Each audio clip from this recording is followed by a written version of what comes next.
Good morning to the members of the public joining us. We are admitting everyone from the wait room, and we'll get started momentarily.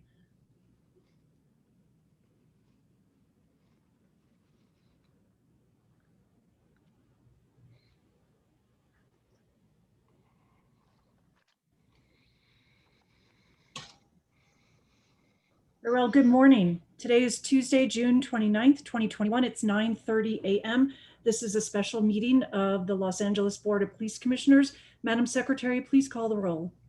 Good morning, Commissioner Decker. Present. Commissioner Briggs. Present. Commissioner Bonner. Here. Commissioner Kalanche. Here. Commissioner Sobroff. Here. Let the record reflect that we have a quorum. Also present, we have the Chief of Police, the Inspector General, the City Attorney, and sitting in for the Executive Director, Senior Management Analyst, Jane Farber. Madam President. Thank you, Madam Secretary. Before we begin our agenda, a few reminders as always. All public comment will be heard today on item number 2 on today's agenda, to which we will dedicate a total of 45 minutes. Members of the public will have 1 minute per agenda item for a maximum of 2 minutes total. And at the request of the speaker can be given 1 additional minute for general public comment for a maximum of 3 minutes total. Members of the public who participate in public comment are reminded that they can speak to any item on the agenda or a matter within the jurisdiction of the Board of Police Commissioners. Public comment is your opportunity to address the board.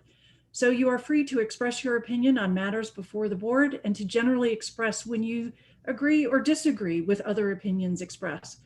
However, directing your comments to other individuals who have spoken or attacking others who have expressed their opinions shall be deemed off topic and your public comment period will be concluded.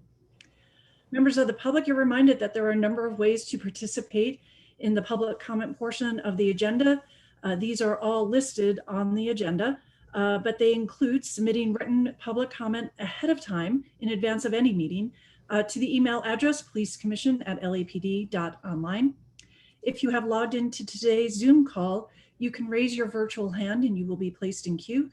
Or if you have called into today's Zoom meeting via the Zoom number listed on the agenda, you can press *9 if you wish to speak on an agenda item. In addition, you can always just listen to the meeting by calling into any of the numbers listed on the agenda that are designated for call-in and listening purposes. With that, we will move forward on today's agenda. The first item on today's agenda is the report of the Chief of Police. Chief, the floor is yours. Good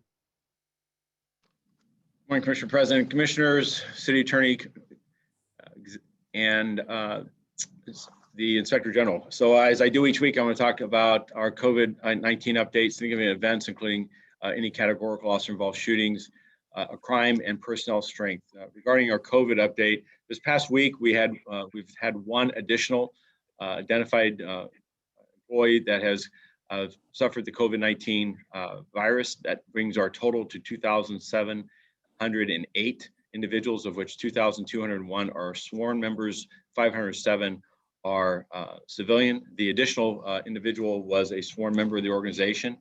We now have 54 individuals that are at home with more than with 2,680 of our personnel that have returned to work.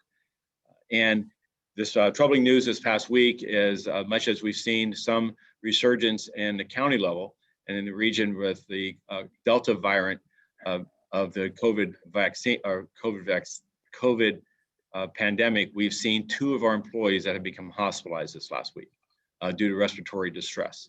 So the 54 that we have recovering, 2 their conditions did warrant hospitalization. We're following their conditions closely and in supportive of them and their families as we pray and look for their recovery from this virus. We continue to stress the importance of this pandemic, that it's not over, that we recognize the number of our personnel that have not taken the vaccine, that are as many Angelenos that are subject to this continued threat of this very serious pandemic. We're asking each of them to continue to educate themselves, make themselves available, and to take the vaccine in its ample supply at multiple locations to protect themselves, their partners, as well as the public and their families. This week, I'll be partnering with a USC doctor, surgeon, Kenji Inaba, He's a police reserve level 1, a very active member. We refer to him as our chief surgeon as he helps and assists us in a number of activities in regards to the health and wellness of our personnel. I spoke with Kenji over the weekend, and he's going to partner with me and League President Greg Lally in our latest message to our people to, again, provide perspective, insight, and encouragement to take this vaccine and to protect themselves. Additionally, I spoke last week with Chief of Police Bill Scott from the San Francisco Police Department, a colleague of ours, former LAPD alumni and a friend, recognizing some early reports from San Francisco as to a program, an initiative that they're embarking on that has the goal of requiring all city employees of San Francisco to be vaccinated. So I spoke with Bill to get insight as to how that program is in its announcement, how it will roll out in the coming weeks and months. And this was also a topic of conversation at the Monday's cabinet meeting with Mayor Garcetti and the personnel department and all city managers, as all of us are working to encourage our personnel to take advantage of this vaccine while also considering alternatives such as a mandated program that it appears that San Francisco is embarking on. Next area I wish to discuss is events that occurred over the weekend. I want to draw attention over this last week. I want to draw attention to two areas. One, my thanks and appreciation to the Los Angeles Police Reserve Foundation that provided necessary funding for a memorial to the fallen reserve officers that of our over 150-year history. Over the course of our history, we've lost 3 Los Angeles Police Reserve officers. And on Saturday, it was an opportunity to dedicate a granite memorial listing their names. And the fallen officers are Norbert Huseman, George Booker Magol, and Stuart Tierra. Stuart being the last reserve officer to lose in a horrific helicopter accident in Newton Division in 1983.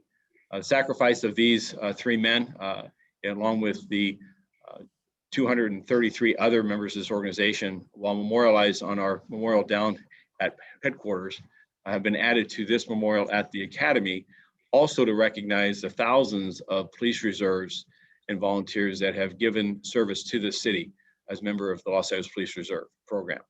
Their day in, day out dedication, their capabilities to provide service are critical to the safety of the city.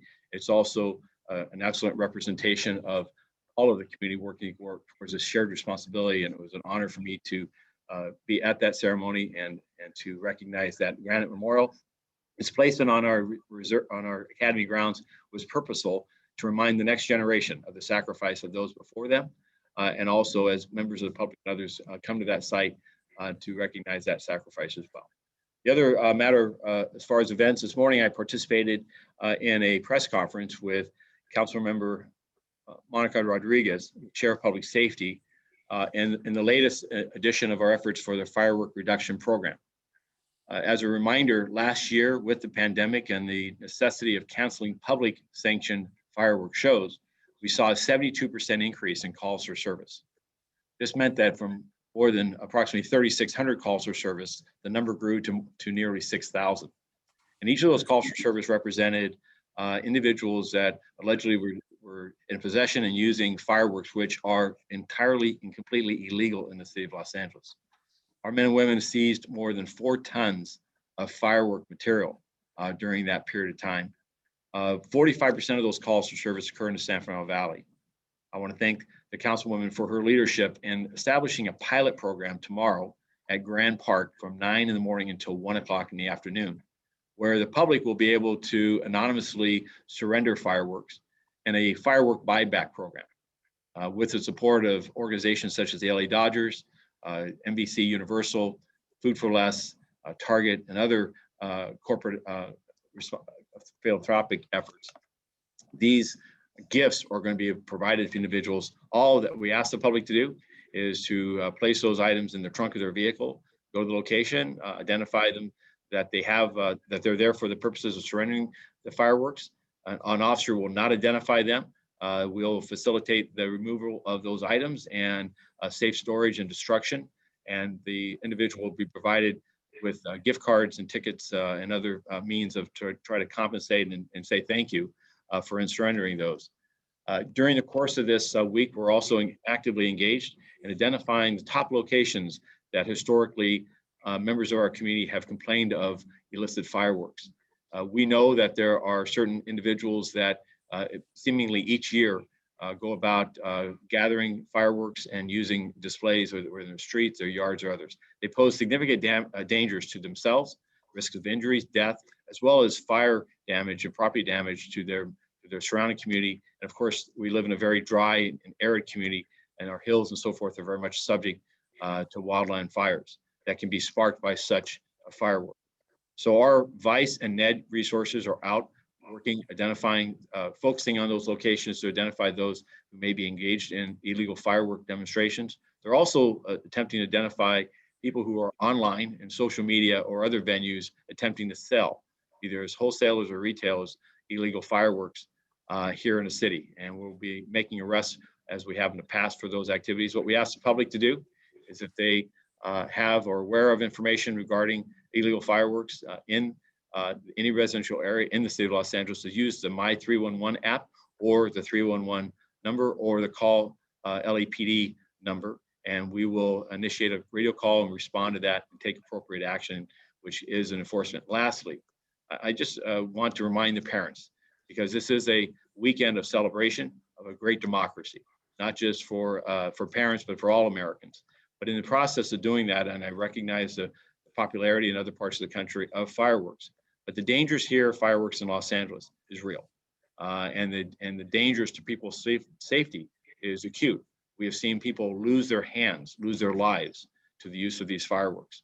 And so we ask for the parents, particularly aunts, uncles, other family members, to exercise and model good behavior, because this is behavior that as they teach their children to follow the law and be compliant with these responsibilities, it leads to these young people to grow up to be responsible adults.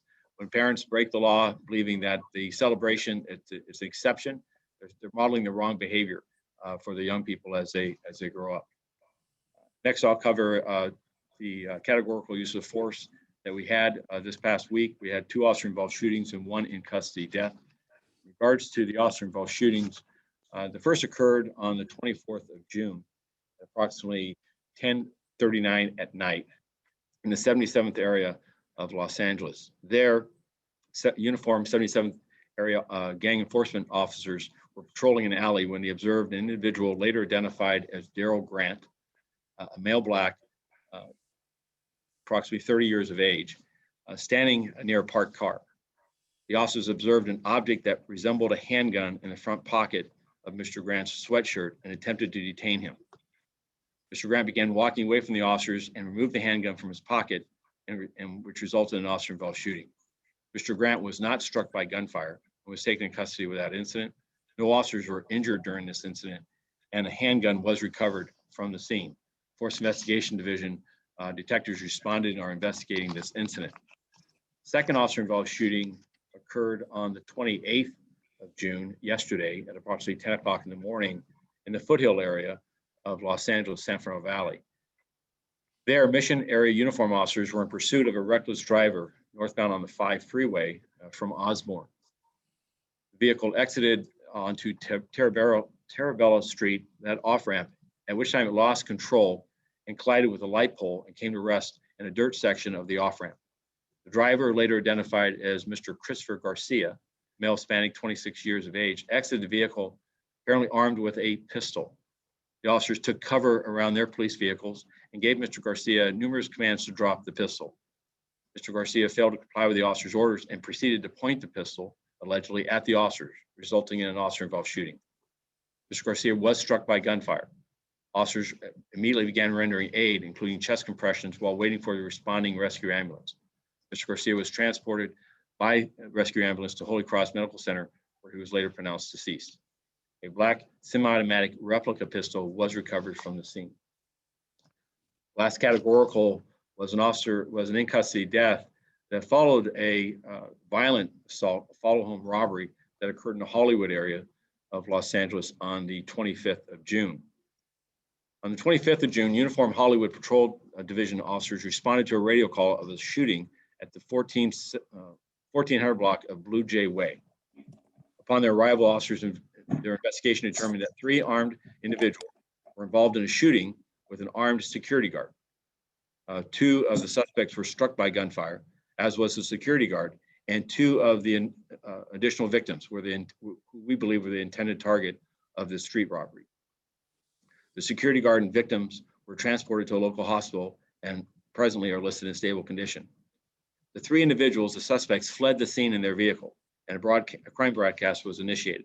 A short time later, Hollywood uniform officers located the vehicle and conducted a high-risk stop. There, the driver exited the vehicle and was taken into custody without incident. The other 2 individuals who had sustained apparent gunshot wounds exited and were unable to move away from the vehicle. The officers approached to render aid. The officers pulled the 2 individuals a short distance away from the vehicle and handcuffed them without further incident. One individual sustained a non-life-threatening gunshot wound to his ankle. The other individual, later identified as Mr. Ethan Wilson, 19 years of age, male black, sustained a gunshot wound to his chest. A rescue ambulance was requested and the officers began providing medical treatment to Mr. Wilson who had experienced a chest wound. Upon arrival, LAFD provided additional medical treatment. However, the paramedics ultimately determined that Mr. Wilson was deceased at scene. The additional suspect struck by gunfire was taken to a local hospital and is in stable condition. Robbery Homicide Division responded and assumed investigative responsibility for the criminal aspects of this incident. Force Investigation Division responded to the scene and are investigating the administrative actions of the officers relative to taking Mr. Wilson into custody, as well as the fact that his death occurred while in police custody. That aspect of this investigation, as part of being a categorical, would be reviewed through the chain of command, ultimately resulting in a report by me to the Board of Police Commissioners for your ultimate determination of the actions of all involved. So I move over to crime. While I'm on categoricals, let me just comment that on our officer-involved shootings and in custody deaths, we now have 2 in custody deaths for the year. Last year, that number was 0, and a year-to-date number is just under 2. On a 4-year year-to-date number is just under 2. As for officer-involved shootings, we have a total of 18 officer-involved shootings year-to-date. Last year, that number was 16. Our 4-year average is just over 18. We have 6 officer-involved shootings which resulted in a fatality this year. Last year, that number was 5. Our year-to-date numbers are 7. When you moving over to crime, I want to take a step back and recognize a significant event that occurred last week with President Biden's comprehensive strategy to prevent and respond to gun violence and improve public safety. In his public announcement of preventive measures, including addressing the root cause, he focused the country on the rescue plan's funding that has been provided to state and local governments and authorizing them to, in his view, provide more police on the beat, added resources, training, and accountability to allow us to effectively provide community policing and support proven community violence intervention programs. I'm encouraged by his announced programs as they are not just singular in a sense of enforcement, but they do the whole of government, the full spectrum of prevention intervention involving not just law enforcement and not just uniform and patrol resources and criminal and the prosecutors and such, but also critical elements of intervention, critical elements of supporting reentry systems for people who have been previously incarcerated. Specific to the enforcement aspect of President Biden's announced strategy is identifying in Los Angeles as being one of 5 jurisdictions. The other was being New York, Bay Area, and Washington, D.C., who, under the leadership of the local U.S. attorney, within 30 days will form a multi-jurisdictional firearm trafficking task force. Just yesterday, I spoke with the special agent in charge of the Los Angeles Regional ATF, Alcohol, Tobacco, and Firearms, to talk about that task force here in Los Angeles. The focus of that task force is to identify the pipeline, if you will, of trafficking of weapons into the city, into this region, as the violence that's resulting, we believe, from that increased level of gun possession of guns, availability of guns. We know that externally, sources such as Arizona, Nevada, and Utah are major sites in which traffic guns into this region. This task force will be focused on those pipelines and identifying those interstate crossings and to impact that to crimp or reduce the sale of these weapons. However, this effort will also bolster our work here in Los Angeles. Just yesterday, our gun unit from Gang Narcotics Division did a search warrant in the Foothill area based on tips and leads from our community regarding the sale of illegal guns. From that search warrant, 10 ghost guns recovered, multiple silencers, and parts for more than 50 additional weapons, including AK-47s and AR-15s. In addition to narcotics, we received statements from the suspects that indicated that they are selling 3 to 6 guns per day at $1,000 a piece of these type of weapons. So this task force is a significant and meaningful effort, I believe, that will help this department and this region begin to stem the flow of weapons. Our officers have made have increased gun and weapon recoveries by more than 80% and increases in arrests. But we are on the retail side, and our efforts at the local basis to interrupt this supply can only be bolstered by this investment by the federal government. Additionally, though, this provision of this comprehensive strategy includes efforts to further deepen our resources in our intervention work, an effort that the city has already made a substantial increase in. This current budget year that starts July 1st, we saw an increase from $24 to $34 million investing in intervention services. I spoke with the head of our grid, and they have surged additional ambassadors that are working the streets today, 40 of them in our most impacted communities. And beginning July 1st, an additional 40 ambassadors will be brought on through funding that the city has already invested. In addition to that, and a well-needed and deserved boost to the salaries of our existing community intervention workers have been made, moving their salaries from $33,000 a year to $40,000 a year. That is a substantial increase and needed to ensure the viability of these men and women who are out in our streets and as peacemakers and trying to resolve minor conflicts to stop the escalations from occurring. In addition, the local contractors saw a 3% increase as a COLA to support their needed work. And we've seen an expansion of the Summer Night Lights as we exit the pandemic away from just grab and goes to now we'll see limited sports activities at our Summer Night Lights programs 2 nights a week. We're still compromised as far as grid having access to hospitals.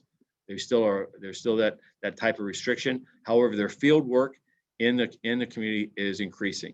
Lastly, I want to thank the Housing Authority of LA as they invested hundreds of thousands of dollars for 22 additional ambassadors for the 4 housing developments in South Bureau. I believe that these efforts, both under the leadership of President Biden and drawing this country's attention to this dramatic increase in violence and gun violence, not just here in Los Angeles, but across the country, by bringing federal resources on a full spectrum approach, offers the best opportunity for Los Angeles, which has modeled the way for crime prevention and reduction of violence, and to strengthen our model with added resources on each of the aspects and components. With that, just as a brief summary, our violent crime has a 4.1% increase year to date. That's 537 additional violent crimes this year versus last. The increases are in 2 areas, aggravated assaults with a 9% increase and homicides with a nearly 25% increase. We have 34 additional homicides this year versus last. And with that, we also see a 2-year, year-over-year increase from 2019 of nearly a 33% increase. Our shooting violence is what is contributing to the homicides and aggravated assaults. We have 686 shooting victims this year versus 557 last year. That's a 50% increase, 229 additional shooting victims. The drivers to that continue to be street violence. Gang-related homicides are up nearly 35%, and gang-related shooting victims are up 23%. And our work as we come through the summer months will be continue to focus our uniform and investigative resources on this gun violence, as well as our community engagement to work with our communities in community-led events that can help resolve tensions, and build confidence in the community and its resilience to resist this type of gunfire and loss of life. Regarding our personnel strength, as we stand today at 9,414 sworn members of this organization, I am thankful that July 5th, we will begin our first academy class in more than 6 months of time, which will help us begin to stem this attrition of our resources from what was previously approved as a staffing level of 9,750. So we are hiring. The outreach and engagement, we look forward to people applying for this position and joining our ranks. On our civilian side, we're at 2,725 of our civilian members, which is approximately 126 below our authorized strength. That concludes my remarks. Thank you, Chief. With respect to the Biden strategy and the announcement of allowing funding to be used for broader purposes, do you know, with respect to the funding allocation of the City of Los Angeles, is that all accounted for already, or will additional funding that may assist in community policing programs be available? I believe the 1.25 billion was already programmed, if you will. I'm encouraged that much of it was the significant portion of it was programmed for these type of purposes that President Biden signaled to perhaps other cities to consider realigning. But I'm also encouraged that his signals was with, I've had conversations with the interim director of Bureau of Justice Assistance out of DOJ, and that DOJ grants and funds are going to be geared towards violence reduction, which affords LA potential additional opportunities for further investments in strengthening our model.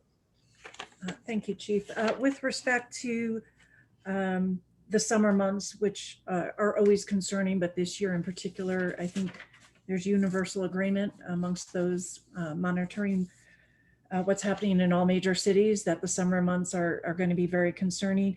You spoke in your report regarding the grid and additional funding. I wonder if you can speak briefly about other additional measures the department is undertaking or the city as a whole in trying to address anticipated further rises in crime during the summer months. Thank you. So we're paying very close attention to our deployment numbers to ensure that our patrol resources and our investigative resources are geared towards this violence. For example, we know that this coming holiday weekend is frequently an ample time for gun violence to play. And so our maximum deployment, to the extent that we can flex our resources and focus them on the days and times of the week in which this crime is occurring, is what our effort is with patrol. In regards to our investigative resources, we've added resources for homicides and shooting violence to ensure that we are investigating to hold responsible, bring to justice those that are engaged in this. So there's not a sense, so that there is a sense of consequence. Tomorrow, I'll be discussing with and announcing with the District Attorney Gascon the assignment of Deputy District Attorneys and DA investigators to 3 of our most impacted area stations to do and focus on vertical prosecution of those involved in gun violence as a means of increasing the consequences, if you will, or the perception, at least, that there's some rumors on the street there's a lack of consequence. The criminal justice system is broken or is slow to respond, and that is allowing individuals to have a sense that there's a lack of deterrence, which is not the case. But these added initiatives, I believe, can bring a focus to that or bring attention to that. For instance, yesterday's arrest of gun violence, of those gun purveyors, the U.S. Attorney has indicated that they will federally prosecute those individuals. So we are attempting to communicate that there are real and true consequences to being involved in this. Additionally, our community safety partnership and our area stations are outreach and engaging in community building events. And that engagement, so this is not just a hammer process. This is a process of working with our communities, listening and trying and finding ways in which to support them to deter further violence. So it's a multi-phase, it's not singular. I do not have I'll say as a department, we do not have a ready reserve of a surge capability that we've not already put in play. I am looking at the potential of given our staffing that will not see anyone coming out of the academy for the next 6 months, of the viability of bolstering some of our staffings and some of our investigations by investing some additional overtime hours. We have done that in years past. This last year, we did not.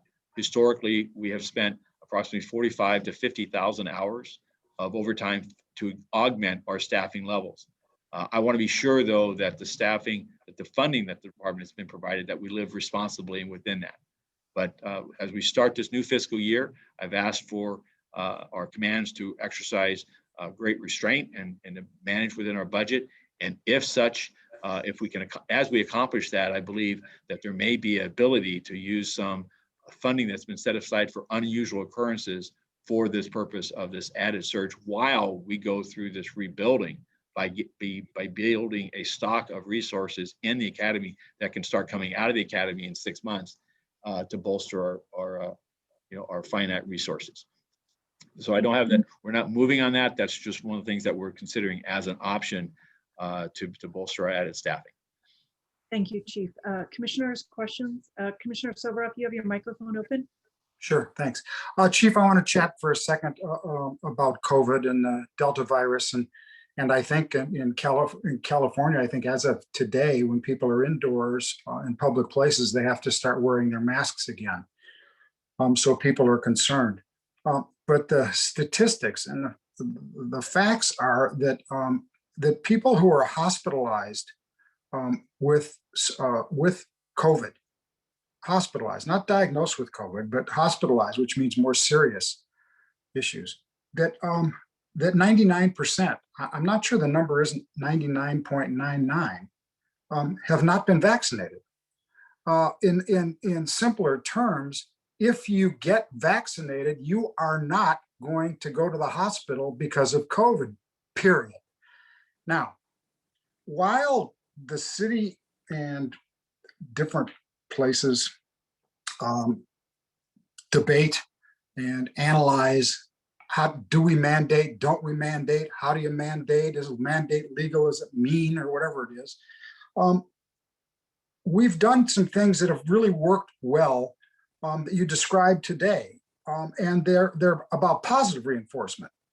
This fireworks program, people are being paid basically by these corporations who are sponsoring this to do something that's good for them and good for the community.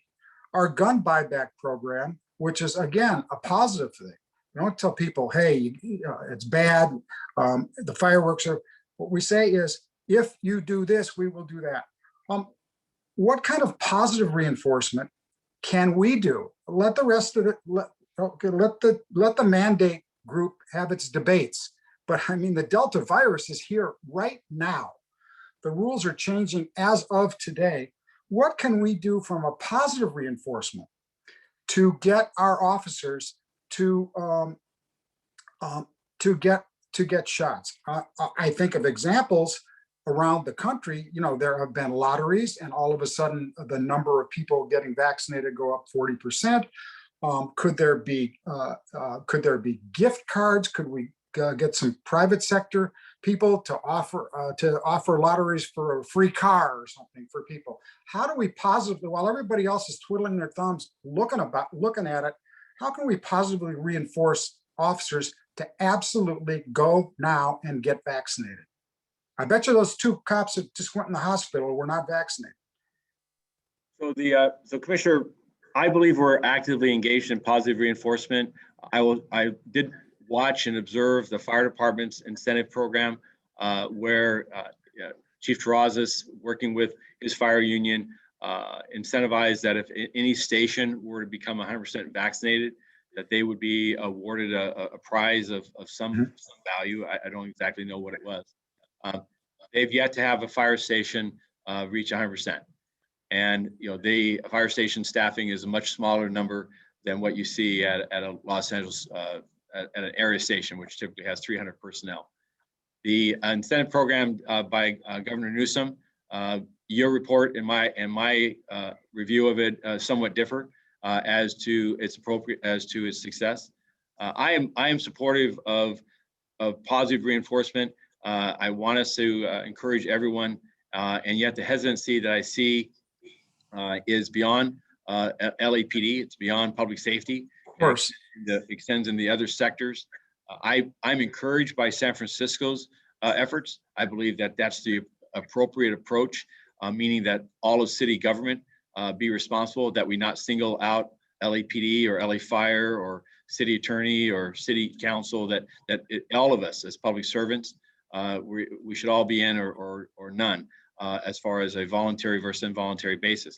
The challenge on that, though, is that while that makes for good headlines and certainly it's progress as far as people talking about it, the details of that is that that's only upon the federal FDA federal approval of the permanent approval, as I understand it, which is some months away. We need this today, and we need our membership, which is why last night we announced, we informed members just in case they were not aware of this organization that 2 of our people were hospitalized. While the numbers of 54 individuals is a stark reduction from where we were with 100 6 months ago. Those are 54 lives that are at risk right now, and we've lost 9 fallen souls, and we've also lost family members with employees that were asymptomatic, and yet they lost a spouse or a loved one to this pandemic. So it is front and center with us. It's a recurring matter. Tomorrow's promotional event is going to be held outdoors in a public setting, and vaccinated cards will be checked to ensure that everyone attending will be protected. Those that aren't will comply with the public health regulation of a mask. That's a nudge. There's people who resent that within the organization, but that's a nudge also to promote people who are vaccinated will have a higher level of not just protection, but access. And it is my intention to use those nudges wherever possible and lawful, and also monitoring the morale of the organization so that they recognize that we're all in this together. Chief, is the department open to private sector ideas to help our officers get vaccinated? In other words, if a restaurant says, hey, if you can show me that you got vaccinated, officer, we'll give you, 2 free meals. I mean, are we open to thoughts? If a car dealer says, well, if there's a lottery, we'll give somebody a year's, a free lease on a car if they show that they got vaccinated. I mean, there are tipping points for people where you can get them in. I appreciate the rest of the city, but we don't have control over the rest of the city. Yeah. And I just wonder if would we encourage positive reinforcement ideas from businesses or. So the department, just last week, we spoke to an issue of gratuities and donations and the process in which the department regulates that so as not to play favoritism or Sure. condone or endorse. As to the more public, broader sector, allowing individuals who are vaccinated to have certain access or provisions that would otherwise not be available. Certainly the department, as a Angelino, I welcome all of us working together to encourage the entire herd to come along with this critical matter. But as a department, otherwise, I think it's ill-advised for us to engage in some type of campaign like that, as members of the community may feel that it's untoward and unnecessary coercion, if you will. Okay, good. Thank you, sir. Commissioner Briggs, I saw you. Thank you, sir. Thank you, Chief, and thanks for the report. In addition to what Commissioner Decker and Commissioner Soboroff highlighted, there was something that you pointed out in your report to us that is sticking with me, and that is the current number of sworn officers that we have, which stands currently at 9,414 officers, even though we're budgeted for 9,750 officers. And I understand that the class that's going to go into the academy is going to be approximately 60 cadets. So at what point do we get to the 9,750 that were allocated, even though I don't believe that is sufficient for a city our size? when in fact we have a high attrition rate? So our current modeling is that we'll reach 9702 by next June. If we're able to hire approximately 60 academy recruits for the next 13 classes and have and experience our historic attrition of about 20% of those recruits that wash out, if you will, from the academy. And if we have typical attrition, projected attrition of just approximately 500 personnel. So it's a calculated model. And it would allow us, if the model works and we're able to identify qualified individuals, our pursuit for deepening our ranks with qualified women, Asian Pacific Islanders, and Black applicants or recruits is very much a focus of our work, as well as bolstering these with these new hire numbers. It's going to be quite a task. The city budget did set aside additional funding for personnel department so that they can complete those backgrounds. This is a bifurcated process. We as a department do not have or own the entire background and investigative process to actually hire recruits. It's shared with personnel. However, we will apply whatever resources are needed to effectively and ensure that we hire people who are only qualified, but that qualified applicants are quickly identified. Our goal is to hire individuals from time of application to academy seat at 90 days. And I believe that that can be accomplished with today's technologies with a focused effort by the personnel department as well as us. Now, challenges for the personnel department, the entire city is attempting to restore a number of its ranks that were depleted during this past year, this pandemic, which had such a wholesale devastating impact on our staffing level. But I do believe it's critical that we do that if we are going to attempt to restore a portion of what's been lost over this last 18 months in our staffing levels. Thank you, Chief. Chief, I'd like you to comment on something. I know I've only been on the commission for, what has it been, not 6 months now. And but during that 6 months, I've had an opportunity to visit various pockets of our city, 17 of our 21 divisions, and hear from community members.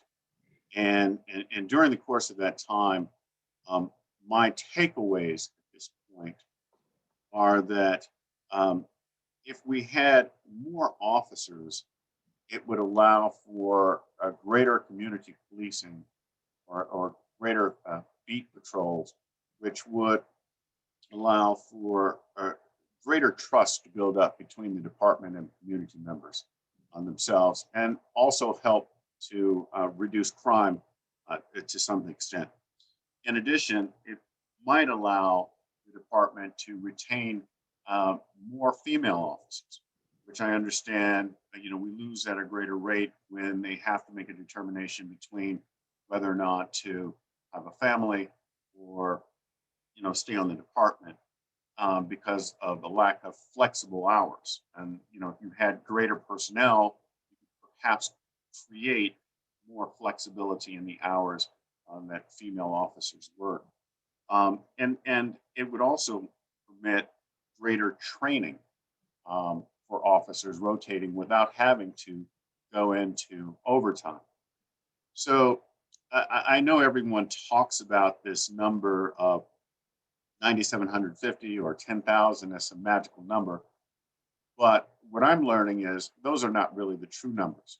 Those are not the numbers that are going to help the city when we come up against the Olympics, as well as the World Games that are going to be here soon enough, sooner than we realize it. And I'm not asking you to comment on any specific number right now, Chief, but what I do want your expertise on are the assumptions that I am learning, or the conclusions that I'm beginning to draw, are they off base, or is this something that is supported by empirical data, that the more police we have, the greater resources we have, and we've been able to meet these challenges that we have?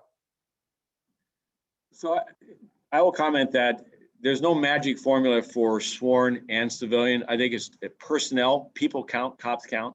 The professional class of civilians, this organization has lost and needs to bolster.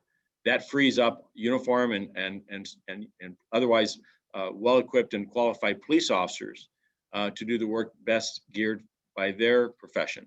So we need staffing on both sides. We also need technology. We need to modernize our systems so that we're efficient in our use of our most precious resources, that being our people. So it's a combination, and I believe that the conversation about bolstering all three of those and going back on a restoration. A year and a half ago, 2 years ago, our staffing level allowed us greater flexibility, but even then was tight. And to your point of added patrols, whether it be community safety partnership investments, it be foot beats, it be bike patrols, it be the ability to have greater time for officers in the field, in detectives, to have engagements that are not so time driven is an absolute improvement. The ability to train resources without having to resort to overtime or curtailing the training, which has been our historic pattern. We've only focused on the most important of the important. And that, as we saw this last year, can come back and demonstrate gaps in our capabilities and result in liabilities and also a loss of trust with our community. So staffing in all of the public sector is a critical item. I believe I'm encouraged by your narrative. I'm encouraged by President Biden's remarks, and I'm encouraged by Mayor Garcetti and others that recognize that policing is expensive. It's necessary. It's a critical component of public safety. It's not the only component. We need to work on the full spectrum, and I think that approach where we don't grab everything or say that this is the only thing that matters. We need to continue to invest in alternatives. We need to bolster those alternatives at a much greater rate than we are today. That is a force multiplier for us. If I could take 20 to 30% of our call load and offload it safely and effectively, not undermining public safety, to another entity, that would give me a bolster of 20 to 30% of staffing. So I think that there is room for us to grow. And I also think that there's an insistence at this moment that what has already done, what cuts and reductions have already been instilled in this organization, that we look to see, have those alternatives been identified? Have they been implemented? And have we achieved the savings that we envisioned? And I don't believe that we have. I'll just plainly say that I think even in the criminal justice reform arena in the last decade, that what was envisioned has been partially delivered. And this same scenario goes this current conversation. With that though, I'm an optimistic, and we're geared to every day we get up and coming back to this conversation, and let's work toward working together for the safety of the city, rather than pointing out the faults of our past. Thank you, Chief. Thank you, Commissioner Briggs. Any further questions? Commissioner Kalanche. Thank you. Just to follow up on this conversation, I just want to caution us from this belief that we just have to continue to invest in kind of the same type of policing that we've always invested in. So I appreciate, Chief, that you've mentioned the need to think about alternatives. Because if we're just thinking about even this firearm trafficking task force, what worries me is that we may use those efforts to possibly, take more guns off the street, which is great, which is what we need to reduce, gun crime and violence. But at the same time, are we jeopardizing trust building, right? Are we jeopardizing other efforts to build, community partnerships because of this effort to target the reduction of guns? So I just want to make sure that we don't lose sight of these other efforts that we care about when it comes to, identifying alternatives, trust building, continuing to support the work of CSP and other efforts in this now effort to focus on increasing crime, because I would say the concern is that then we go back to the same old in investing in suppression versus alternatives or addressing root causes of the crime. I mean, there needs to be overinvestment in addressing poverty, right? And addressing these issues that create the conditions for crime. So I just want to caution that while I'm supportive of these efforts to reduce gun violence, I want to make sure that we are cautious and that we don't, barrel into a community, and ruin any current efforts to build trust. So I just want to make sure that's top of mind. Absolutely. And hopefully my presentation today spoke about that full spectrum. It has not centered solely on the enforcement at all. And that is, we're not going to rest our way out of this. And at the same time, though, we do have to pay, it is a balancing act. Each leg of the stool needs to carry its equal weight of importance and investment. Thank you. Thank you, Commissioner. Commissioner Bonner. Thank you very much. Just a couple of questions, I think, that probably touch on all of the above, if you will. But I'm going to focus them primarily on the issue of the task force that's attempting to work on the pipeline or the supply of illegal guns. First question, I'll just ask both questions together, and then you can respond accordingly. One is, what does the historical data or evidence show regarding the impact of those efforts? Namely, do they there's no question in terms of the need to get more guns off the street, and illegal guns in particular, but do those activities, do they generally result in a reduction in shootings, or are they really more geared toward really just disrupting and slowing down the supply of guns? So that's one question of the impact. And then the other, which probably just builds a little bit more on Commissioner Kalanche's points and questions, really is, the question is there a task force, similar task force that is not solely focused on, what you might envision the ATF and that leadership being what I envision to be primarily or exclusively law enforcement officials focused on the nuts and bolts of enforcement and the public safety issues around guns. But is there a broader task force that does include representatives of, to use your term, the full spectrum of experts that are working on soup to nuts, the underlying root causes and how they relate all the way through to real-time intervention and enforcement? Is there any similar body that really takes on that more holistic perspective as to how to get the greatest impact out of available resources? Yes, I believe there is. I think the Department of Justice, as a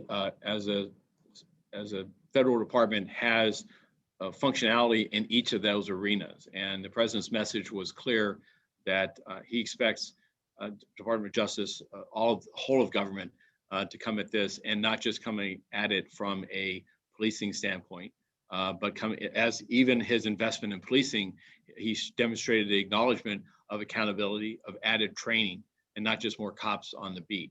So I believe his message was nuanced to talk about community intervention workers and interrupting violence, providing for reentry. And there are entities both at the federal, state, and local level on that full spectrum. For instance, my conversation with Reggie at our GRID organization here, or the Office of Reentry at the LA County level, that focus on what are the provisions for that aspect of the spectrum to prevent gun violence. To your first question, does these task forces on gun trafficking, does it lower instances of violence? I believe that they do.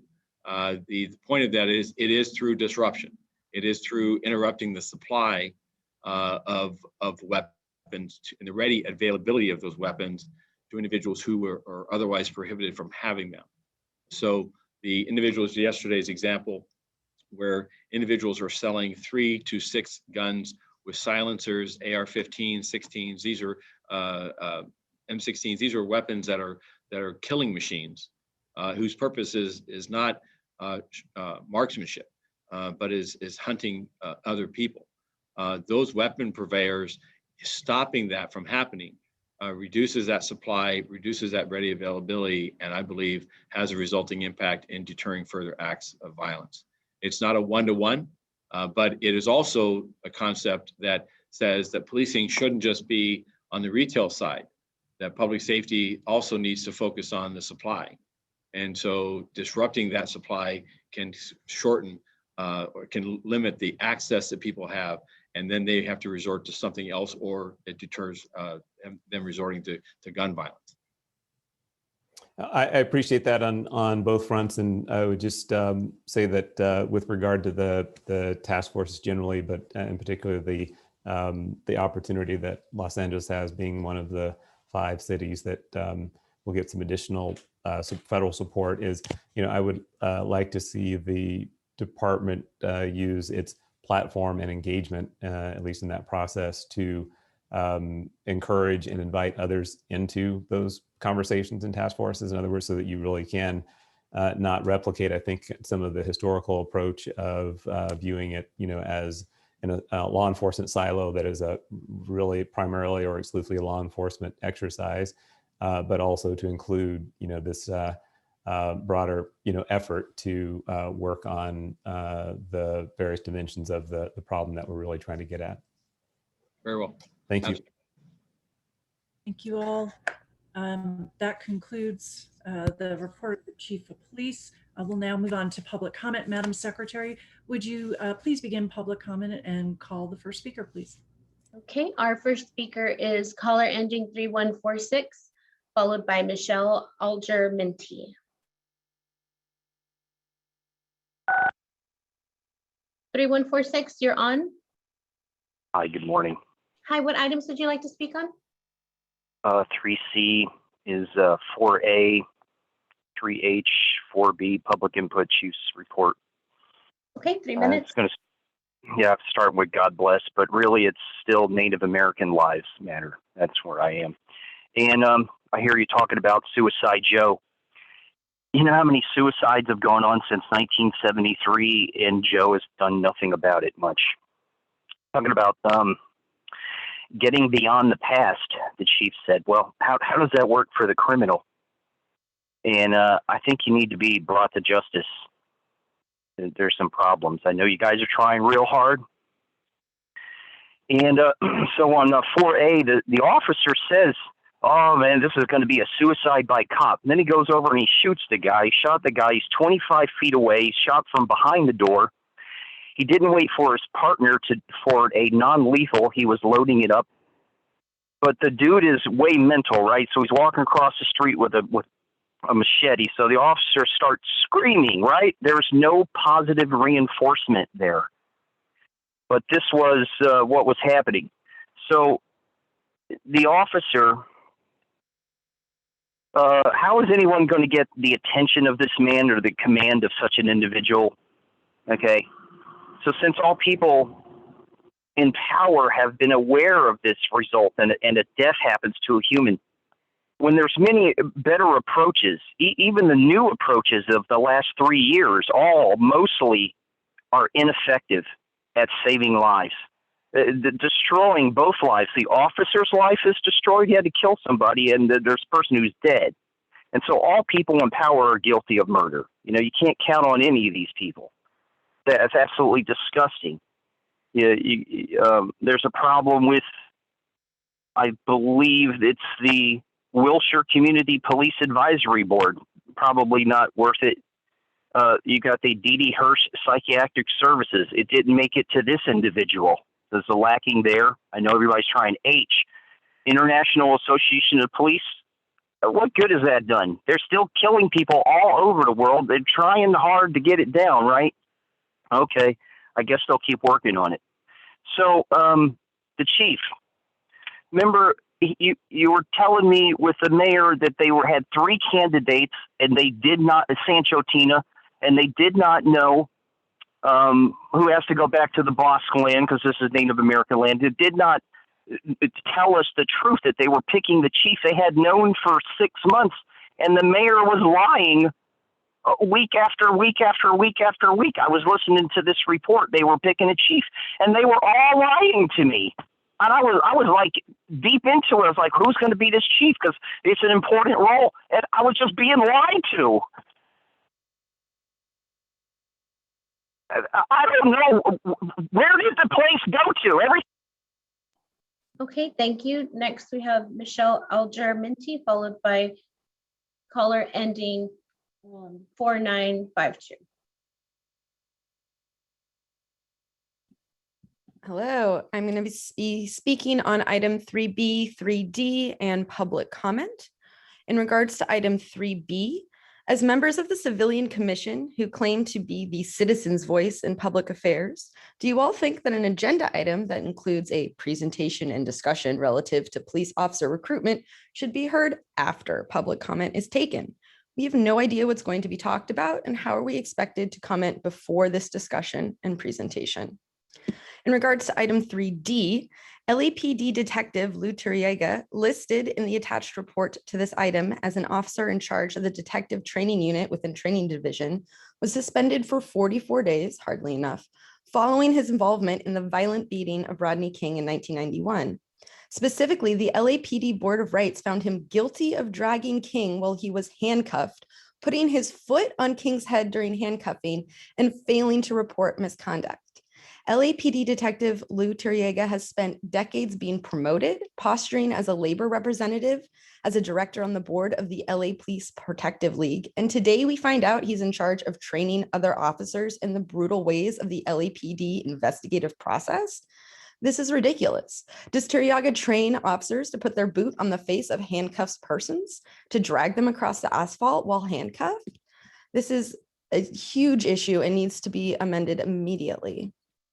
As far as public comment, in regards to this closed session, why is the executive director report on the civilian hearing examinators on the closed session agenda? The LAPPL spent millions to pass Measure C, pretending that more civilian hearing examiners meant more transparency and accountability. We know this was a ruse, and to see this item on the closed session agenda only further proves that point. How many ex-police officers are the civilians? How many ex-police officers are the civilians being appointed? Second point in public comment. Why are these meetings being held at the same time as the City Council and Board of Supervisors meetings?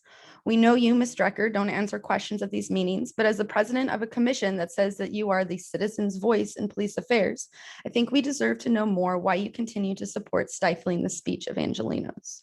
Additionally, limiting public comment to only 40 minutes is incredibly undemocratic. There is a reason that the community came out to yell at you guys for 9 hours a year ago. It's because we have 9 hours worth of things to say. If this was a truly democratic process, we would be able to say all of those things.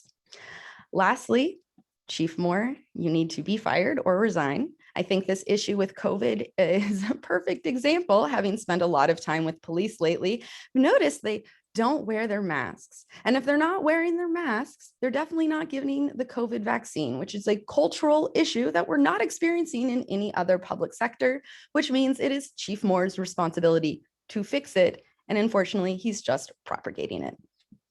The end. Okay, thank you. Next, we have speaker ending 4952, followed by 2992.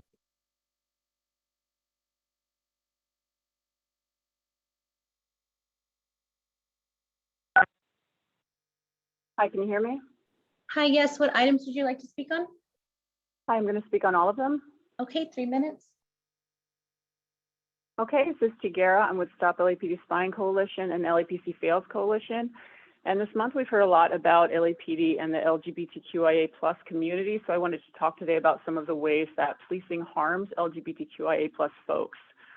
Policing is by its nature hostile to the queer and trans community because it upholds and reinforces the gender binary, rewarding folks who adhere to that binary and punishing folks or treating folks as worthy of suspicion and possible criminality when they reject that binary or perhaps don't perform gender in a way that is acceptable to the status quo. In addition to being transphobic and homophobic as an institution and as individuals, police are weaponized against queer, trans, and non-binary folks by people in the community who are transphobic and homophobic. And I say this as someone who has been present with friends when cops were called because a white person felt like they could decide which bathroom my non-binary friend should be using. And for my friend who is Black and disabled, that was a very dangerous situation and traumatizing, but it was unfortunately not unusual for them to have police called because someone didn't agree with or felt threatened by how they were just existing in a public space.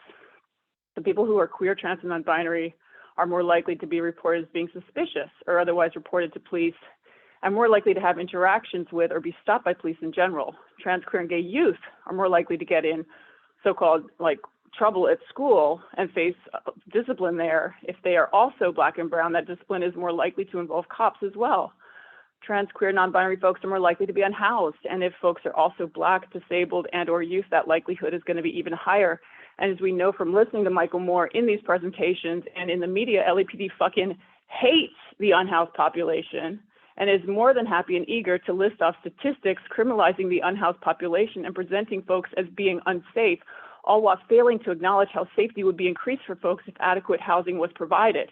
LAPD's broken windows policing, its previous predictive policing programs, and the existing data-informed community-focused policing all disproportionately impact and harm LGBTQIA folks. And again, this is due to the nature of policing and how as part of policing every day, LAPD specifically scans for, they call it scanning, but really it's surveilling and profiling folks, how they scan both locations and individuals to be constantly and assessing and looking for what LAPD would call visual signs of criminality and disorder. And we know these are really code words for anyone or anything outside of the status quo or threatening the status quo, which again falls heaviest on poor people, on the Black community, on folks who are unhoused, on the disabled community, on migrant folks, and on the queer, trans, and non-binary community. So when LAPD is talking about being more inclusive and rejecting hate crimes against LGBTQIA folks, this is all talking around and covering over how LAPD every day harms and criminalizes and targets and traumatizes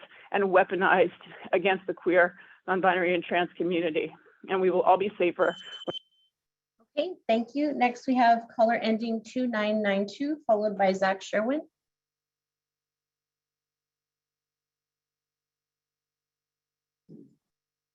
Caller ending 2992, you're on.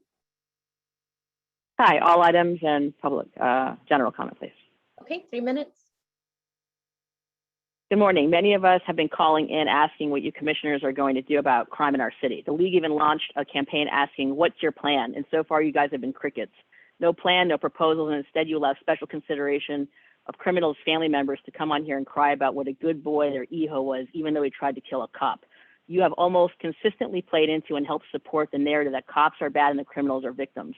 It's no surprise officer-involved shootings are up. All respect is lost in many circles for the police, and the thugs have no problem pulling knives and guns on cops. The department doesn't need reimagining, and I have disappointing news for you. The criminals need to be thrown in jail.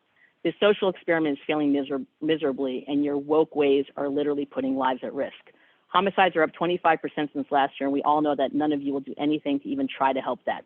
Garcetti appointed all of you commissioners, and like him, you will soon be replaced. When your time is up with this fancy, high-status gig, what can any of you honestly say that you did to help public safety in Los Angeles or the Los Angeles Police Department? Your time is running out. Do something to help us. Commissioners, pay attention to this and ask questions later if you aren't sure what I'm talking about. As far as recruitment goes, 700 plus new officers are going to be hired in the next year. The department cannot allow activists who support radical anti-cop organizations, and I think you know the one I'm referring to be recruited and infiltrate the department, as this will pose a serious safety risk to the department, sworn employees and their families, and our city's public safety. Once they are in, you can kiss the LAPD and public safety goodbye. A handful have already been recently hired. The entire recruitment department needs to either be flushed or very seriously examined. As far as masks go, I doubt any of you commissioners have to wear masks. Officers being made to wear masks for 12-hour shifts while out there in 100-degree heat is beyond ridiculous in this phase of the pandemic. We are all responsible for our own health. Vaccines are readily available now, and many, including myself, have taken them. But still, as they like to say, my body, my choice. Fireworks are a problem every year, and it seems to be somewhat of a cultural issue. Until there are consequences for illegal fireworks, the problem will continue each year. TSAs seem to be ineffective, and I suggest doing outreach to elementary school children. The feds may prosecute cases, and thank God for that, but you can't connect that to Gascon not turning his back on crime, because the rumor is absolutely true. Gascon is not filing many cases, and certainly not gun enhancements, and he is turning his back on crime. The majority of our community loves and supports LAPD, and we want more police in our neighborhoods, not less. Chief Warren, we all know you have an incredibly difficult job to perform under numerous restrictions, and you are doing a great job. Thank you. Thank you. Okay, thank you.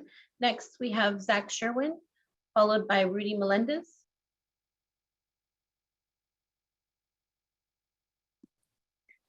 Hi, yes, this is an empty bureaucratic charade, but I would like to speak to all items on the agenda. Okay, 3 minutes. Okay, I'm glad that's what I need to say to get 3 minutes to address you, commissioners. I'm not going to be able to respond to things as specifically as I would like this morning because I have had work stuff going on that I've been fielding throughout the meeting. And this brings up for me a talking point that has been brought to your attention for years, which is that these meetings need to be held at a time that's more accessible and not in the middle of the workday. Even the fact that it's over Zoom doesn't mean that it makes it easy for people to get here. So here's some stuff that I knew I wanted to say beforehand, though boy, would it be great to have the opportunity to respond to things after we hear about them. The first thing I want to say is to stop forcing us to provide public comment at the beginning of these meetings and then have to endure on weeks when my work schedule does permit it, to endure the rest of the meeting just hearing all these things that I would love to offer a response to and not being able to because there was a paltry 45 minutes allotted at the beginning of the meeting and then nothing else. It is hilarious. It really is. If the consequences weren't so lethal, it would just be absurd and laughable. That you pay this lip service to being the citizen's voice, and you have this policy week after week of preventing people from giving comment except during this like cordoned off little protest zone of time, and then that you won't let people speak after each agenda item. You used to do that as a matter of course. It was routine and expected when these meetings were in person. Now, though, you've seized on this opportunity to stifle people's voices, and it's just unbelievable that you profess to be the citizen's voice in police affairs. At least take that shit off your website so we can stop hurling it at you every week when you act in the diametrically opposite way. The fact that there is a active police officer on this week's agenda who was involved, who got suspended for beating up Rodney King. I mean, if you told somebody that who didn't know what this commission was all about, they would accuse you of lying to them because it's so just on its face unbelievable that that's something we're seeing on today's agenda in 2021. What are you doing? Each of you, I'm addressing you as individuals. The facts of this narrative are just, they defy belief. Finally, Commissioner Decker, I've heard you shut so many people down for being off topic. I've heard you hang up on people. I'm just curious, and I'm not singling out any individual callers, but I'm just curious, and I think you know who I mean, why people are allowed to name certain organizations and make disparaging comments about the families of people who have been killed by cops, many of whom call into this meeting and listen and have to hear the racist, hateful rhetoric of other callers. Again, this is just a generalized comment, and I'm certainly not speaking to anybody in particular, and definitely not, for instance, the caller who preceded me. And with that, Okay, thank you. Next, we have Rudy Melendez, followed by Olivia Lauren. Thank you. Good morning, everyone. I'm just dismayed to hear so much anti-police rhetoric. It's really absurd. And I just have to say, Los Angeles Police Department's not perfect, but it's the most progressive public safety agency in the country. They're not perfect. And but despite it out, we want more police in our community. I mean, all you have to do is look at the statistics. Crime is rising in every community for a number of different reasons. We need police officers in Los Angeles. And I wish that this commission would take more responsibility in providing a plan to keep our public safety officers safe, give them the resources that they need to support our community. We want to see more patrols in our neighborhoods. We want to see more police officers in our communities. We want more public safety. And you all need to get on board with the Recall Gascon effort, because that's the number one issue facing residents in Los Angeles County. If you're not supporting recalling George Gascon, you are part of the problem. George Gascon is a communist. He Please needs to be recalled. Thank you. Thank you. Okay, thank you. Next, we have Olivia Lauren, followed by Machos Kadane.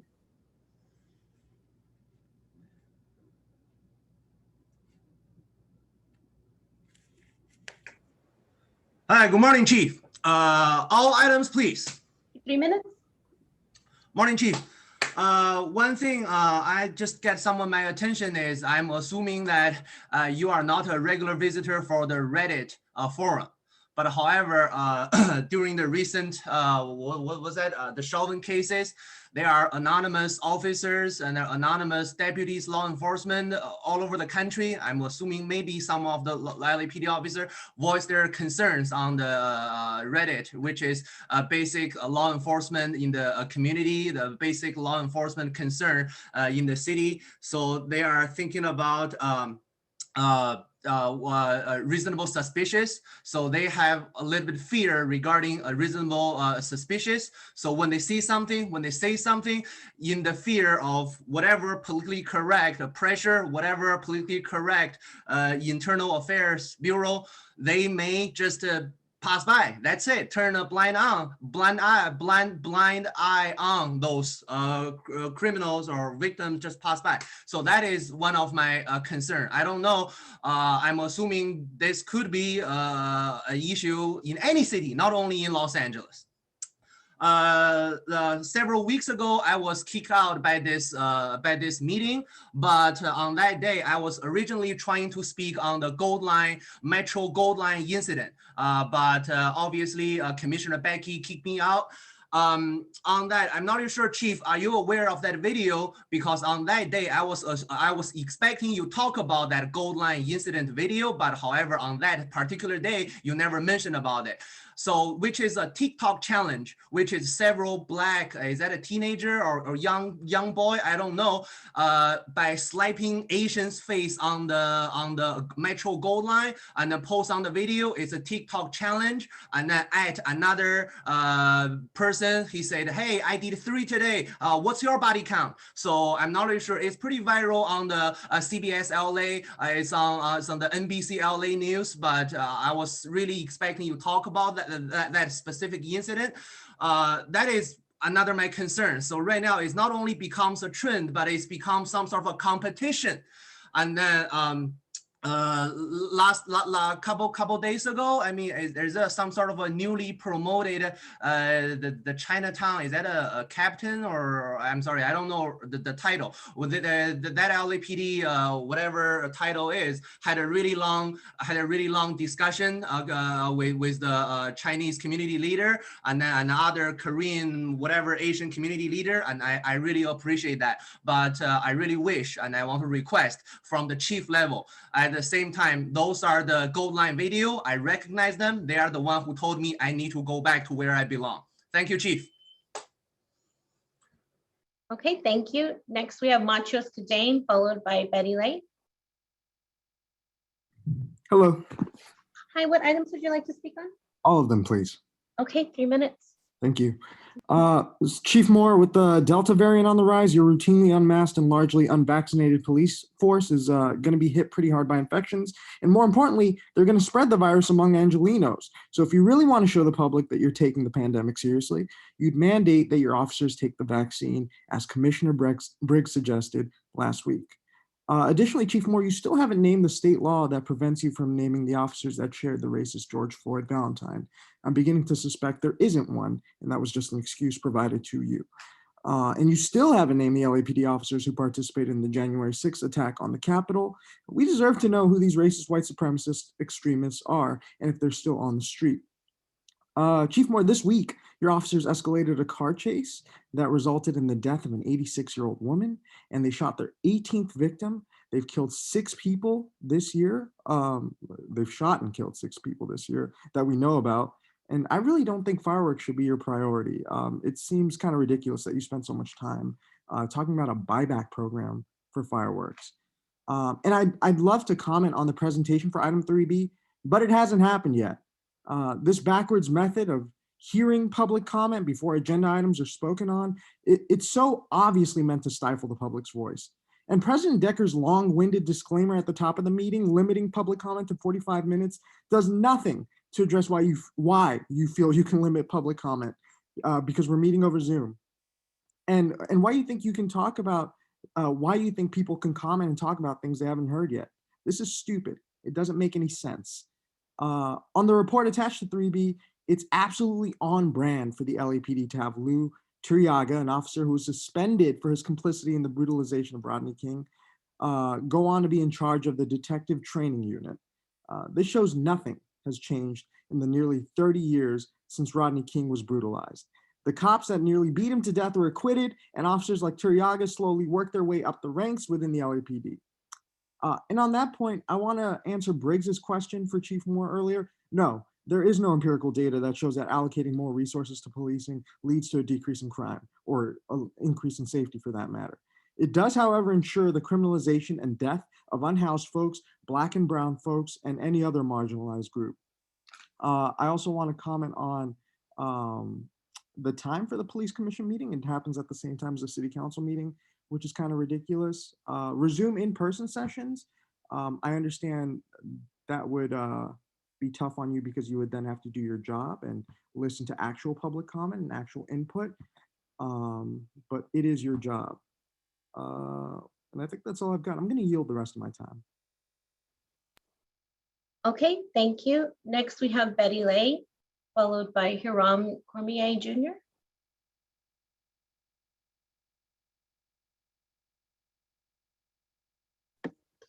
Can you hear me? Hi, yes. What items would you like to speak on? Chief's report, agenda items 3F, G, H, and public comment, please. Okay, 3 minutes. Thank you. First off, I think 45 minutes for public comments is plenty time. People can check on the agenda and click on the links to read about what's on the agenda, so that shouldn't be a problem. Not only do I support LAPD, I support Chief Moore. I believe that the department does need all of their technology updated. I totally support 3F, 3G, 3H. I think that's very important. And I'd like to add regarding Commissioner Briggs' comment, that was a great comment on increasing LAPD sworn. You are one amazing commissioner. Thank you so much. And to add, the City Council Public Safety Committee needs to change laws so that LAPD can cite property owners regarding illegal fireworks and cite them up to $3,000 or 30 days in jail.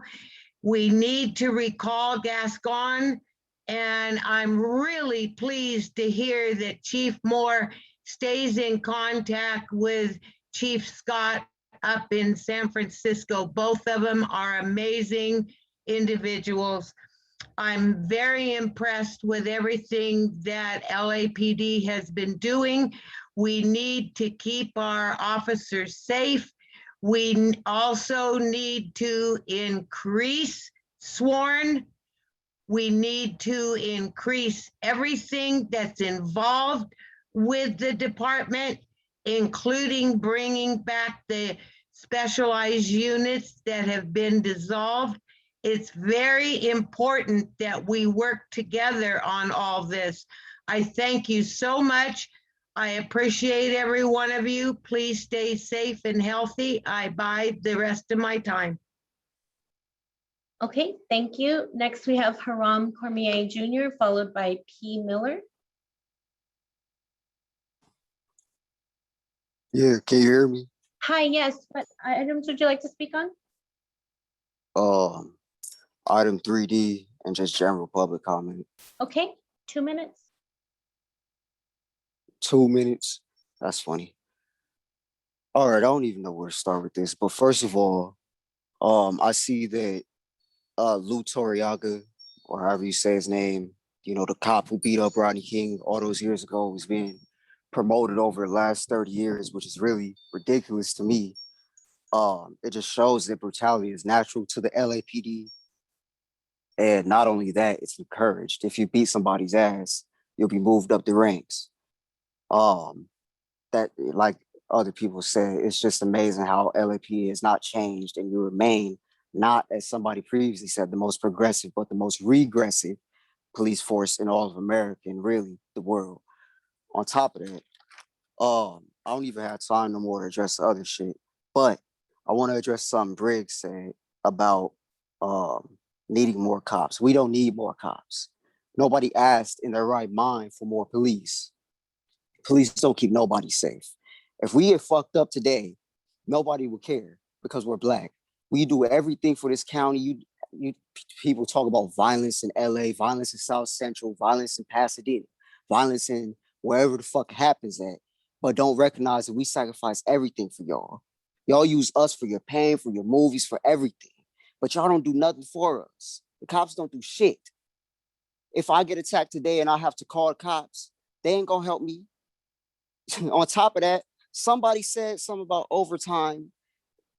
Cops fucking love overtime because it gives them a reason to sit here and play with our dead bodies and take pictures and shit. And if they get subpoenaed or something, that's overtime pay that goes to their college kids' tuition.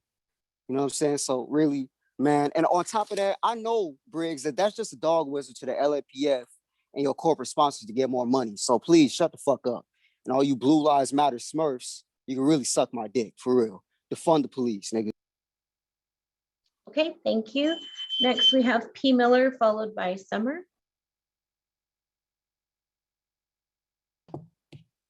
Can you hear me? Hi, yes, what items would you like to speak on? Yes, 1, 2, and 4B. Okay, 3 minutes. Yes, support the fireworks buyback program. This has already been successful in surrounding jurisdictions and would certainly encourage more. And regarding the gun violence, responsibility of parents and lack of guardianship also needs to be a part of your conversation. It's missing every time. As with everyone, Chief Moore has certainly been tested this past year and handled himself with more calm and grace than most people. He takes responsibility for his actions and his department and realizes policing is fluid and acknowledges there is always room for improvement. After 3 decades in his profession, he is willing to review and embrace new ways of approaching crime reduction and challenges for the department. He has extended a hand to sit down with those in the media, even those who clearly have limited credentials and their own agenda. He has reached out to those who thrive and profit by being his adversary. So just wanted to voice support for the chief and his continued efforts of outreach and crime reduction while embracing community policing.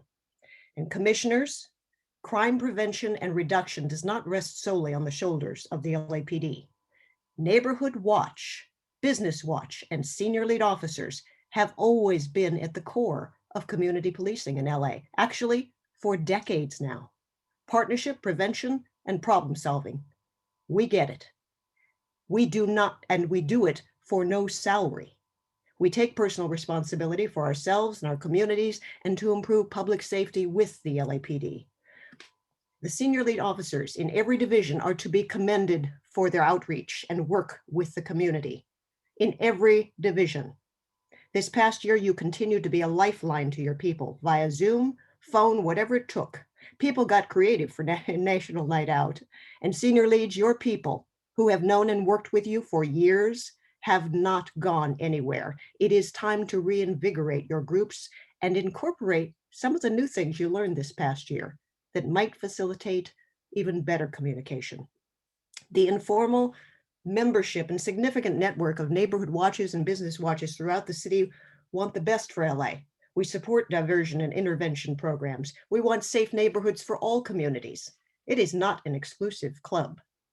Neighborhood and Business Watch members support LAPD, and together we are left to clean up now the increase in crime and bad behavior that so many have justified during this past year. And lastly, commissioners, when resuming meetings in person, code of conduct needs to be enforced. That may include cutting the mic because harassment of other speakers as well as commissioners is simply not acceptable. People drive sometimes an hour to and from the meetings. They deserve a professional environment that allows diverse opinion, not becoming a playpen. Thank you. Okay, thank you. Next, we have Summer, followed by Bill.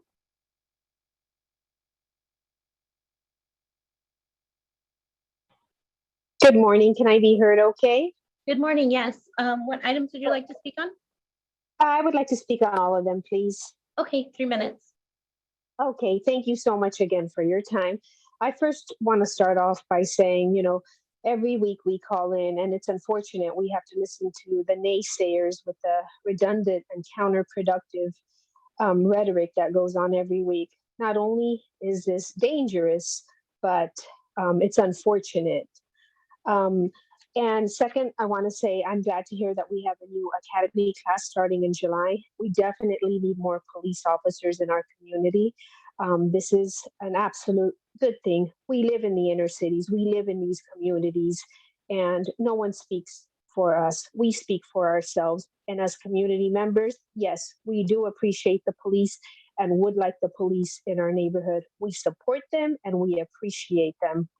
I'm glad Biden made the announcement. I guess he's realizing as well that defunding the police is not such a good idea, as he's using money from the America Rescue Plan to hire back police officers and to bring safety back to our communities. It's unfortunate what our officers are going through with the lack of resources. LA Times posted a ridiculous article on this Ring doorbell that was 6 years old, given to the officers, or suggested that the officers promote it. This is a 6-year-old thing that happened, and officers were found no wrongdoing. I suggest we use our resources and use our time better to invest in our neighborhoods. That's where the money should go. I think we have bigger things to worry about. We're worried about the summer. We're worried about our police officers, as it's always hunting season for our police officers. A basketball player has a water bottle thrown at him, and the thrower is charged with assault, yet our police officers are getting assaulted, water bottles, bricks, computers thrown at them, yet the police officers are the ones being investigated for defending and protecting themselves. That's unfortunate. And it was more unfortunate to hear that all the Echo Park rioters and quote unquote reporters were released with no charges filed. When does this end? This is unfortunate that our communities and our cities have become so crime ridden, and with the district attorney that isn't filing charges, well, he's no help at all. The police morale is down. Chief Moore, I ask you to please continue to support our police officers. They need this. They deserve this. And for Commissioner Kalanchi and Bonner, how about a ride along? You're worried about the gun task force team and losing trust in our communities? No, we live in these communities. Maybe you should have maybe join them during that Jordan Downs riot that happened a while back. Maybe you should have been there and maybe offered your support there and see what the officers go through on it. Okay, thank you. Next, we have Bill, followed by Zoila Green. Good morning. Thank you. I'd like to address all the items, please. Okay, 3 minutes. Thanks. I was impressed at the beginning of the presentation that Chief Moore thanked the reserve officers and volunteers for their assistance to the department. Being a longtime volunteer myself, that meant a lot to me. However, I'd like to point out mixed messages we get from the department. As an example, we have to provide our own uniforms and other out-of-pocket expenses, but we're given equipment like the department issues BMWs that when you have a flat tire, it takes 3 months, and that's not an exaggeration, 3 months to replace a tire on a car. That means I have volunteers that are willing to go out, willing to help, but we're being told your time is not important enough for us that we would stock a $200 tire in the garage to actually put on the car. Meanwhile, that $55,000 car is still accruing lease payments every month to sit there idle in a garage or in a parking lot because we don't stock $200 tires. This issue of penny wise, pound foolish continues with things like the car batteries. In discussing the tire with an officer yesterday, they mentioned that they have to replace the batteries in most of the patrol cars every 2 to 3 months because the department continues to buy less expensive batteries because they're cheaper per item. How many man hours are spent changing those batteries, buying the replacement batteries? And again, for officer morale to be told you don't have a shop that you can go out in today because we're out of batteries is just absolutely appalling to me. So I ask that you look at the practices of the Motor Transport Division, try to figure out what is going wrong, that you cannot stock things in place to let people actually use the tools that we can provide you with absolutely free labor to help you with things like traffic collisions and crime scene investigations, things like that. For the callers that have mentioned the officer was involved in the Rodney King situation, it's disingenuous to say that we expect other people to learn from their experience and we can let people off out of prisons or out of jail or not on parole. But a police officer is incapable of learning from his or her mistakes 40 years ago. I think the officers, if they were still continuing the bad practices of 40 years ago, would not be promoted. They would not still be with the department. And to suggest otherwise is an insult to the fact that people can improve themselves. Also, issues like Commissioner Kalanchi indicated a concern that more officers would just do the same old bad things over and over.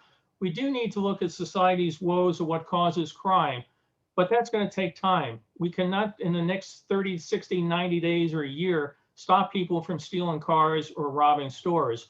But we can do something to put them in jail, out of the way, where they don't hurt people, including their other fellow citizens during the time that they're needing to become more educated. Thank you for your time. Okay, thank you. Next, we have Zoila Green, followed by Steve Rogers. Hello? Hi, what items would you like to speak on? Chief's report 3B, 3C, public comment. Okay, 3 minutes. Okay, thank you. Good morning, Chief and Commissioners. Regarding a 3B, how does this commission simultaneously have a goal of recruiting people of color while simultaneously supporting groups that want to dismantle police? At the June 16, 2021 joint meeting, Commissioner Bonner said in South LA, you won't need spreadsheets to show what people of color are stopped more than whites. Bonner, who lives in South LA? People of color will be stopped because that's who lives there. Bonner, stop contributing to the division. How do you expect people of color to want to join LAPD if Commissioner Bonner continues his anti-police rhetoric? It is clear that this commission has no real intention of hiring anyone of value or substance in LAPD unless applicants meet your woke and political standards. It will be impossible to reduce your attrition rate if you continue to placate to extremist groups instead of focusing on your job of keeping the city safe. What about simply recruiting qualified and competent officers? It's that simple. Regarding 3C, commissioners, who will be paying the $838,000 cost for these phone calls? How will this contract assist officers if Dee Dee Hirsch will only be on the telephone with dispatch until LAPD officers arrive at scene? Doesn't this refute your goal of not having officers respond to suicide calls? You continue to allege that LAPD is inefficient in handling mental health calls, but this contract requires LAPD to respond in person to these calls. Again, $838,000 for what? Do we even know how successful the current contract has been in reducing violence and mental health calls? How do we know that changing the contract from 8-hour to 24-hour shift will be successful? This is clearly an attempt to siphon money to your cronies as you are not being transparent in success or failures of the program. Chief and Commissioners, why is it that crime statistics still don't include demographics of victims? Why is there a lack of transparency in providing the public victim demographic information? What are you hiding? Is it because it's similar to what Tupac said? They said it's white man I should fear, but it's my own doing all the killing here. Do you not want the public to be conscious to the fact that most of the perpetrators and victims of crime are people of color? Homicides are up 25% year to date, 34 more homicides this year compared to last year. And that doesn't even include the numerous gang hood days that take place during the summer months. Commissioners, what's a plan to address the increase in crime? You've been asked this question for over a year and have provided nothing but empty phrases that are peppered with your new favorite word, reimagine. Well, I would like to reimagine a police commission that wakes up instead of being woke. It's unfathomable that the totality of the minds of the police commission still does not produce any concrete safety solutions. Commissioner Sobroff, stop using COVID as a reason to deflect from the fact that you and your fellow commissioners have failed to address and provide solutions in the increase of crime. The populace of crime-ridden communities do not care about vaccination rates and only care about reduction in crime. Commissioner Kalanchi, several meetings ago, you complained to Chief Moore about the lack of response in police or lack of response time in your neighborhood. Today, you don't want police barreling into communities. Who's barreling? Stop talking from both sides of your ass. Defend and refund LAPD. I yield my time. Thank you. And Madam Secretary, I believe the next caller is our last. Thank you. Okay, and our final speaker is Steve Rogers.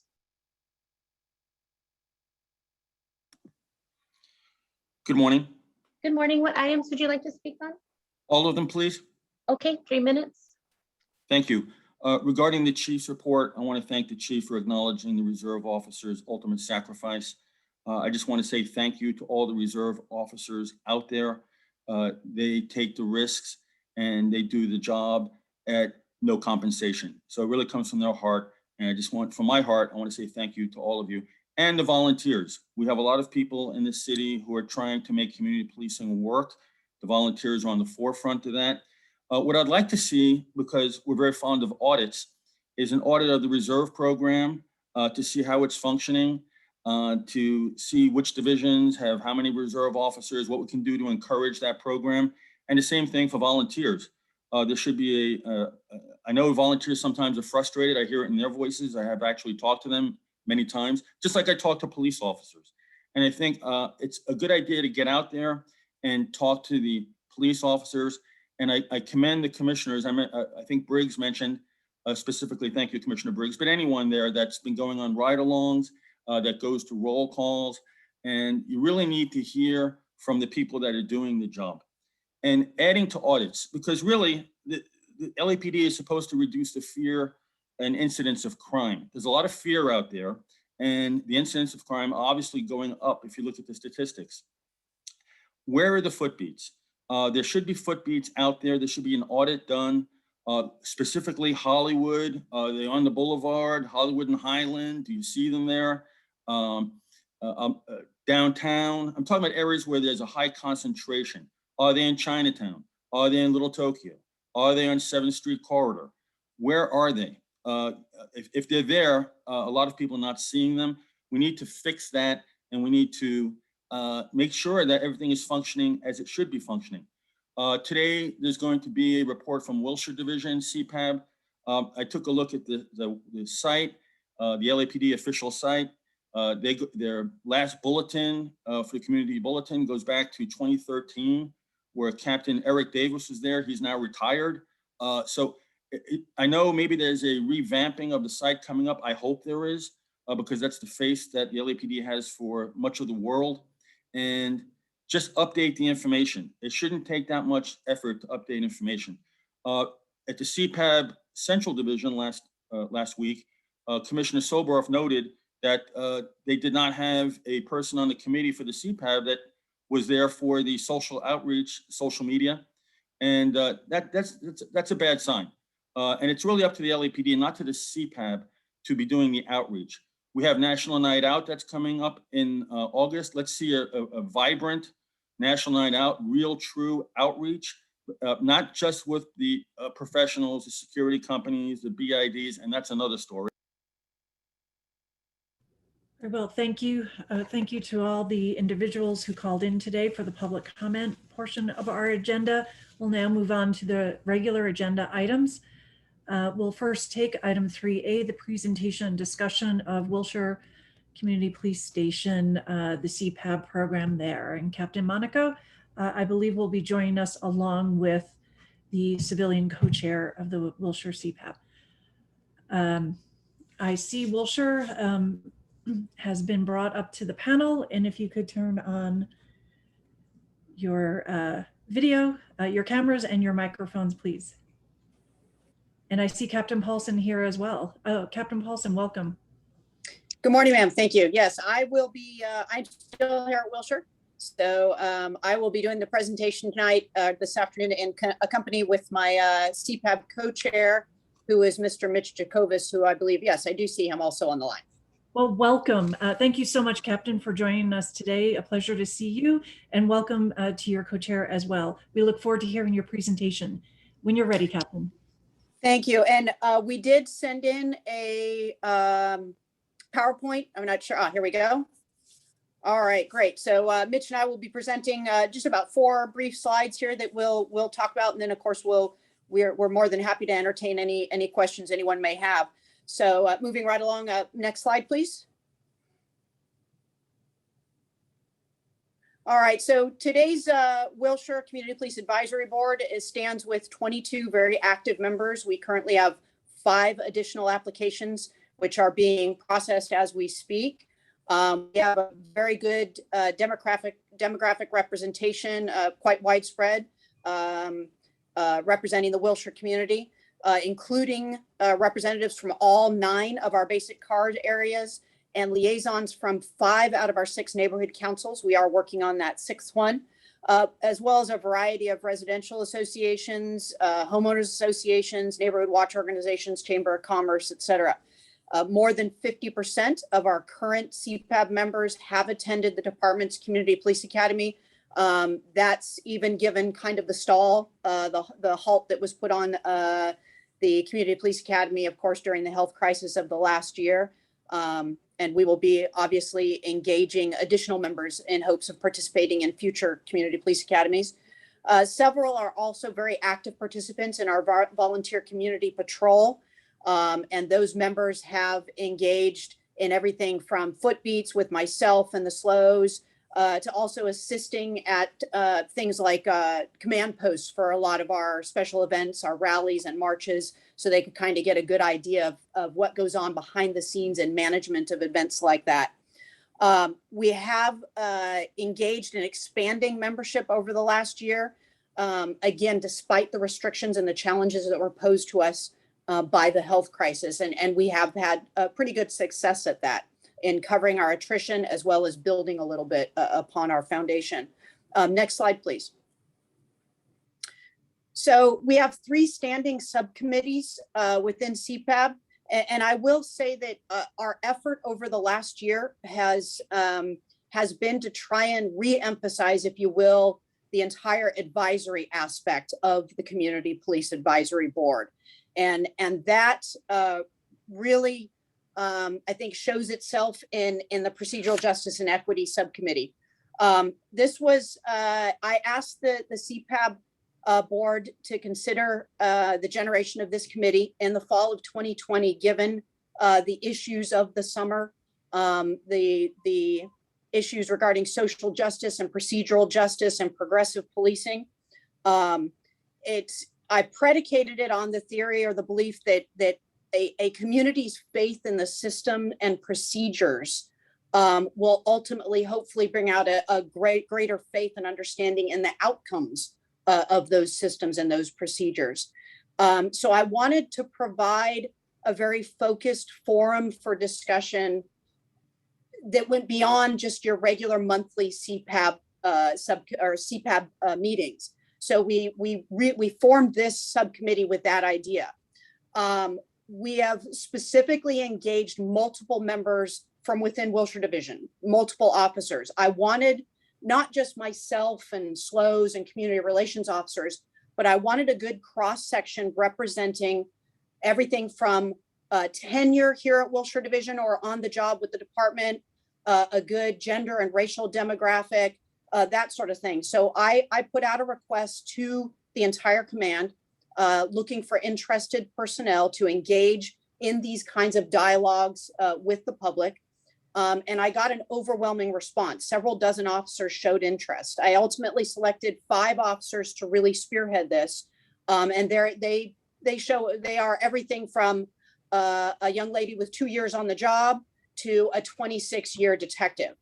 So we have these monthly meetings to provide an avenue for the public to express concerns, perceptions of police activity, police conduct, department regulations and procedures, those sorts of things.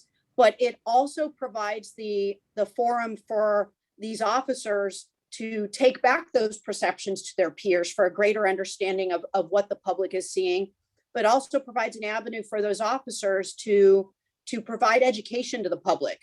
I sensed a lot of frustration amongst my rank and file over the last year, that there is a misperception that things that can and do happen, or standards and policies, or lacks of progressiveness that exists perhaps in agencies across the nation, were put on our shoulders as well. And so it provides that opportunity to educate how the LAPD is truly at the forefront of progressiveness in the law enforcement profession. So initially, we've discussed issues such as the 8 that can't wait, and how really the LAPD has already met those thresholds that were presented in the 8 that can't wait campaign. We had a speaker from the police academy provide some training or some a briefing on de-escalation policy procedures and training that our officers go through. Next month for the July meeting, I will be presenting on our complaint system and how exhaustive and thorough and that is. So all those kinds of issues we try to cover in that procedural justice and equity subcommittee. And I will turn it over to my partner, Mitch, now to speak a little more on our other subcommittees. Thank you, Captain. Thank you, Commission, for allowing us to present today. I am a lifelong resident of Wilshire Division, and recently, been a part of CPAB for about 3 years now, and the co-chair going on 2 years. As Captain has mentioned, one of our newest subcommittees is that procedural justice, and it is a forum for true community feedback and interaction with the department. And it's also a great opportunity, as Captain said, for the officers to hear from the community members, not only when at the opportunities of the monthly CPAB meeting, but a separate subcommittee. The other committees that we established or reestablished at CPAB since over the last 2 years, one being the traffic committee, subcommittee that has taken a slight backseat because of COVID.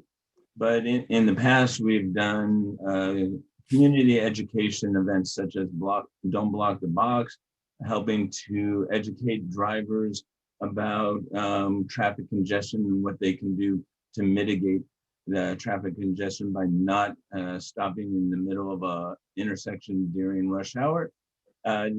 We've been invited to audit DUI checkpoints to see how they are run and how the officers do not discriminate against or identify specific drivers. They open that the way they address that to all drivers, and all these things, and including the radar and the speed radar education.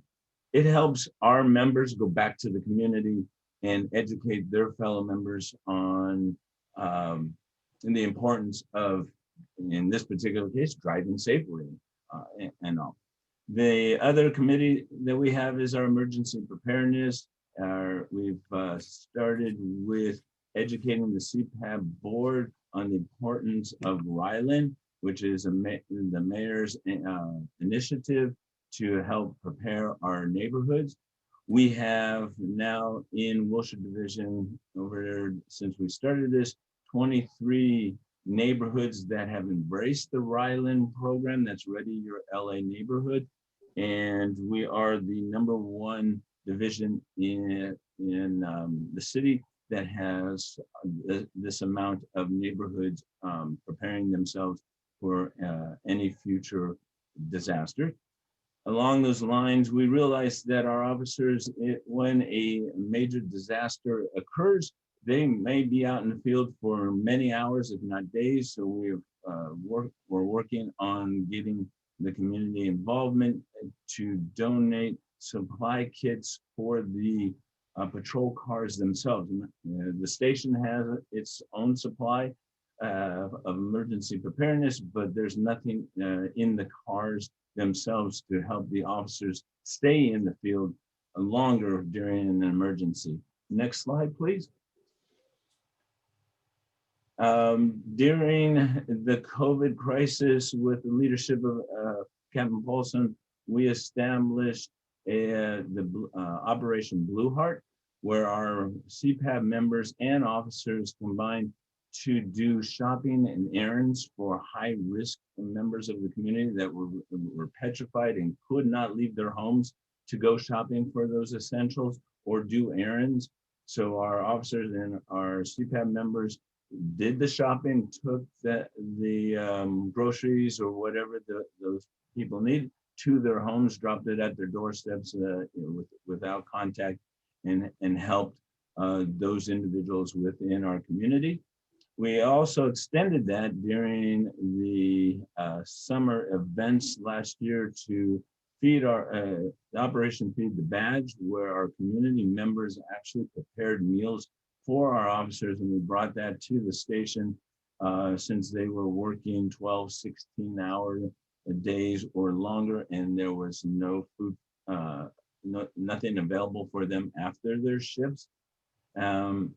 We also are working in conjunction with a National Night Out. We took that concept and we started in the Melrose corridor area this past spring to take our streets back in communities. So not just once a year with National Night Out, we now are having these regular community walks with our officers and our community members. The buzz of this program has caught on to other communities within Wilshire Division, and we are now doing that throughout Wilshire Division. We hope to see this expand citywide. It's on a monthly, regular basis, so that our community members are interacting with the officers that patrol those areas and letting people know that we are not going to just lock our doors and stay inside. We want our streets back. And this all these programs go for one goal, and that's to improve the quality of life within Wilshire Division. And next slide, please. And this, Captain, this I think you'll address these. Yeah, thank you, Mitch. So moving forward, CPAB, some of the goals that we've set, hopefully coming out of the COVID health crisis and moving into the year, we have recognized, I think, the society at large has discovered Zoom. And I will say many of us have seen a marked increase in the engagement and the participation in many of our meetings, our town hall meetings, our CPAB meetings, any kind of community meetings. I don't think we've had a CPAB general monthly meeting that has had less than at least 50 to 60 people, many times getting upwards of 100 or more. So given that, as much as we would definitely like to re-engage in a face-to-face engagement moving forward and coming out of the health crisis, I think we definitely need to establish some kind of a hybrid to maintain this participation, to acknowledge the ease with which it can be engaged in, to acknowledge that there are perhaps some people that don't want to physically show up and visit a police facility. That sort of thing. So we're definitely looking at some way to do a streaming with some chat and a facilitator to be able to entertain the questions from a streaming community, if you will. We are going to, as Mitch just stated, we're looking at expanding the community walks and the Take Our Street Back movement. We have gotten inquiries through CPAB from a multitude of our neighborhood watch organizations, our homeowners and residential associations throughout the division who have heard about some of the walks we've done. So that will definitely be expanding. And kind of an extension of that, it caused us to look at maybe putting a subcommittee together to specifically brainstorm over other community engagement, avenues and efforts. To think outside the box, look at non-traditional as well as traditional opportunities for our officers to have that engagement with the community and what the community wants as far as that to look like, to reach back into other perhaps specialized divisions and invite their participation here, to teach the public and educate the public on again, the police department and what resources we bring to bear and how we do our business, and allow them to again, bring that advisory back, allow them to have ideas and get community feedback on those efforts. And then finally, just before the health crisis hit, we were already looking at establishing some kind of a teen CPAB. And then with the health crisis, that was pretty much put on pause. But we will definitely be going back looking at that again and seeing what we can do moving forward as far as engaging our younger generations in the entire CPAB process. So that with that concludes our formal presentation, and Mitch and I are more than happy to answer any questions that anyone may have.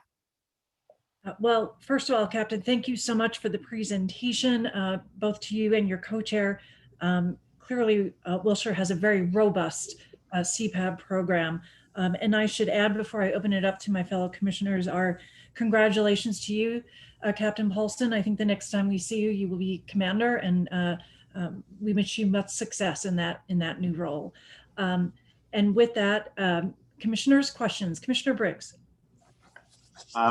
Congratulations, Captain, or should I say Commander Paulson. Nice to see you again. And, Yes. and thank you and your co-chair. That was a great presentation.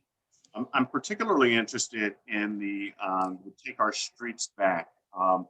And I from the presentation, I gathered that it started in the Melrose corridor, Melrose Street. Was it well attended? What was the participation level? Kevin, I would say we had 70 or more people participated, and we walked about 2 miles through the Melrose neighborhoods and the corridor. And as we progressed through the neighborhood, people joined in that were walking. One of the streets that we walked down was the Slow Streets corridored off, and people saw us. They wondered what we were doing. We had patrol cars providing safety, traffic safety, and they joined in. So by the end, I think we were even higher than 70, and people walked. Some length or all of it. It was really a positive interaction. That sounds really good and really encouraging, because when I visited the Wilshire Division, I understood that there were challenges along that corridor there, Melrose, with some takeovers of the street and these little, I call them mini bikes or whatever type of motorcycle devices there were and stuff. So have you seen an impact with this Take Our Streets Back, at least with respect to Melrose? Has that had any type of impact at all? I don't know if we can, anecdotally, we have seen progress in our crime reduction efforts on Melrose. Whether we can directly tie that or not. One thing I will that is very definitely evident and can tie back to that walk is an increase in engagement in the residents in those areas. That they became aware that the officers were available to them. We had several slows that were out and about directly engaging. So it was an opportunity for them to provide immediate contact information, to discuss issues, provide a forum of conversation, to allow the community to point out other areas of concern that they had that may or may not be directly related to law enforcement or crime fighting efforts. But again, the SLOs were able to provide them with resources and contacts in other areas. So overall, I think it was a success. And if nothing else, it made the public aware of what to call us about so that we can be more responsive to their needs. And I think we've seen that definitely. That's very encouraging. And it's also encouraging that other communities within your division want to see this happen as well. So thank you both for the presentation. Look forward to working with you. Commissioners, further questions? Thank you, Commissioner Briggs. Any further questions? Commissioner Bonner, go ahead, sir. Yeah, just something quick, I believe. Wanted to thank you both for being here with us this morning. And the captain, I think early on in the presentation, made reference to an effort to revitalize the advisory element of the CPAB, I believe. And so I just wanted you to comment a little bit or elaborate on that a little bit. And curious, for example, how the information flows either way from, either to the CPAB in the department or from the CPAB and back into the community. But just elaborate on that concept a little bit, if you would, please. Yes, sir. I actually graduated from the academy and came onto the streets just before the unrest of 1992. So I was a young police officer you know, in the beginning and the inceptions of CPAB. You know, and I will be a straight talker here. And I think as the department, as we as a profession, we as an agency have progressed and have become more responsive, and we've seen the improvements that we've engaged in over the almost 3 decades of my career now. I think there have been times where we have followed human nature as it is, and we tend to sit back on our laurels a little bit. And I think there were some community police advisory boards that took on almost more of a booster organization role than a true advisory board. And so, especially given you know, what we have seen and the social issues that have emerged and come to the forefront over the last year, I think it was exceptionally important that we embrace and that people in my role are very upfront and honest in that audience of CPAB, that, you know, we are looking, that the existence of this organization is to provide that feedback. We are not a booster organization. I have a booster organization that does very, very well. But I'm looking for that at times very critical feedback so that we can be honest in our self-assessments.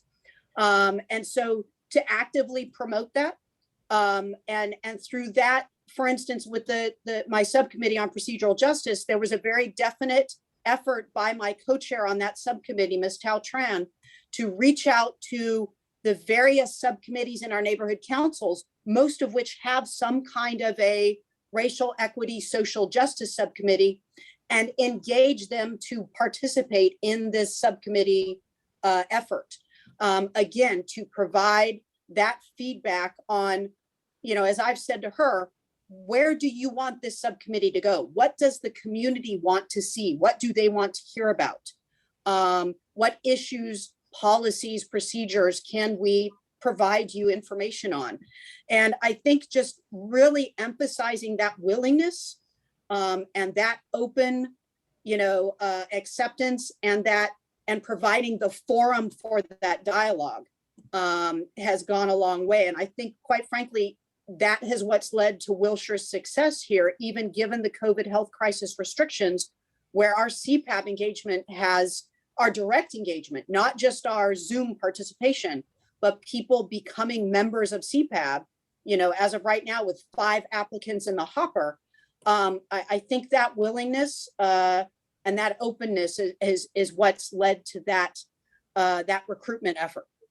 And I might add to what the captain said is you know, CPAB did sit back on its laurels and became a silo, and together our success is bringing our neighborhood councils into CPAB and having representation on there, so that, because we duplicate some of the conversations through our subcommittees and those conversations. And once the word got out that, especially Captain Paulson, we encourage the hard questions, and we want that interaction. Has helped our CPAB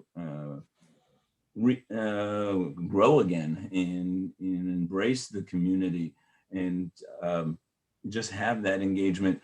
Yes, because of COVID, we went to a hybrid environment, but that, as the captain pointed out, there in my visits to neighborhood councils, there are members of our community that do not want to step foot in a police station. They do not feel comfortable. And with the hybrid environment, they are comfortable to attend the meetings and all. One of the things that we want to do later on as we reestablish and reopen is find safe and comfortable environments where we, you know, community town halls where we can hold the meetings from time to time outside the department, outside of the Wilshire station, maybe like the Jewish community, the Federation, and other community halls, so those people feel comfortable attending the meeting as well in person. Thank you.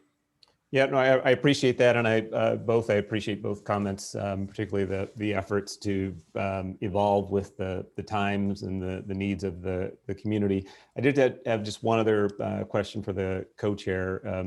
You mentioned that you've been a member of the community for some time and actively engaged. Can you just briefly, I mean, I'm just out of curiosity, what was your first meeting, effort, conversation? I'm saying, you know, as I don't know how old you might have been when you first started getting involved, but just comment briefly on what was the first time you showed up somewhere to start to be engaged in some way.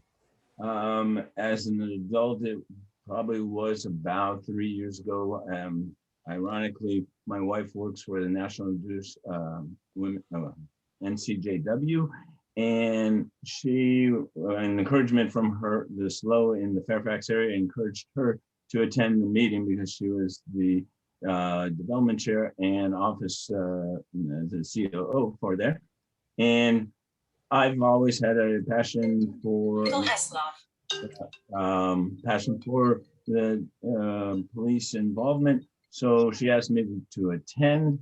And after that one meeting, about almost maybe 4 years ago, she stepped back and said, you can attend on the monthly meetings. And from that point on, but I saw that the opportunity to engage and have that voice to the police department and bring to the division the issues that, again, back to the quality of life issues. You know, crime is always on the top of the list, but there are other quality of life issues that together we need to find solutions for, sometimes out of the box.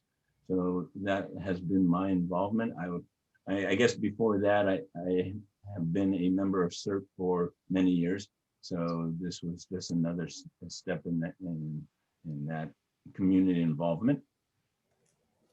I appreciate first your continued involvement, and I just, you know, ask because everybody kind of comes to the table, or everybody who was at the table kind of comes at different times in different ways for different reasons, if you will. And so it's just important, I think, that people get engaged. So it's helpful to understand how someone like yourself is motivated to do what you're doing. So appreciate you being here. Thank you.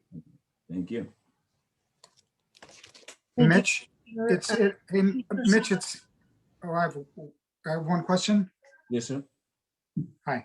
First of all, thanks for what you're doing, Mitch. How do you guys, in an area that is such a diverse melting pot area like you are, how do you actively recruit to have a diverse melting pot CPAB? So that's a good question, Commissioner. One of the first things I did, and when I became co-chair, was recognize that we had a large representation from a very small portion of the division. And so working with our SLOs, working with our members, we went out to the neighborhoods, and we looked at our division, and we looked where we didn't have representation from the community. How can we be a community advisory board if our entire community isn't represented? So we looked at where we were lacking. We talked to those SLOs in those areas that attend community meetings in those areas to pitch the CPAB meetings. We, myself included, went to neighborhood council meetings in those areas and presented the idea of CPAB and encouraged people to attend those meetings. So that was it. Really is just taking the data that we had and was, okay, the Hancock Park area, the mid Wilshire and the Melrose area, we had representation, but we didn't have in the other areas. So that's where we worked on that. And then I think, as I said, you know, mainly this last year, neighborhood councils and the fact that we went the hybrid environment helped expand that area. Yeah, and I would also add to that. I think honestly that the community needs to be confident that the command structure in the division is thoroughly engaged. Absolutely. And I think when the CPAB members, the existing members themselves, when the SLOs, the Community Relations Office can honestly, factually say, you know, no, the captain is thoroughly engaged. The captain is at every meeting. The captain engages in the subcommittees and the subcommittee field activities. You know, I think that goes a long way to, you know, boosting that kind of confidence and legitimacy, if you will, in the efforts, in the dialogue, in the interactions. So, you know, I've made every effort to try and do that. And it's been a love of mine, quite frankly. In the cabinet has established something when she took command of a weekly newsletter that I think originally went out to maybe 1,000 community members. Now it's tens of thousands in that your email list goes out. So the community sees that involvement, and there are ways their message is getting heard, and they're getting the answers that they wanted. So all these programs work very well. With that said, I am going to miss Commander Paulson very much in the Wilshire Division, but I look forward to our new command as well. Thank you. Any further questions, commissioners? Before I let you go, I do want to also extend our thanks again for coming. The more you speak about the program, the more impressive it is.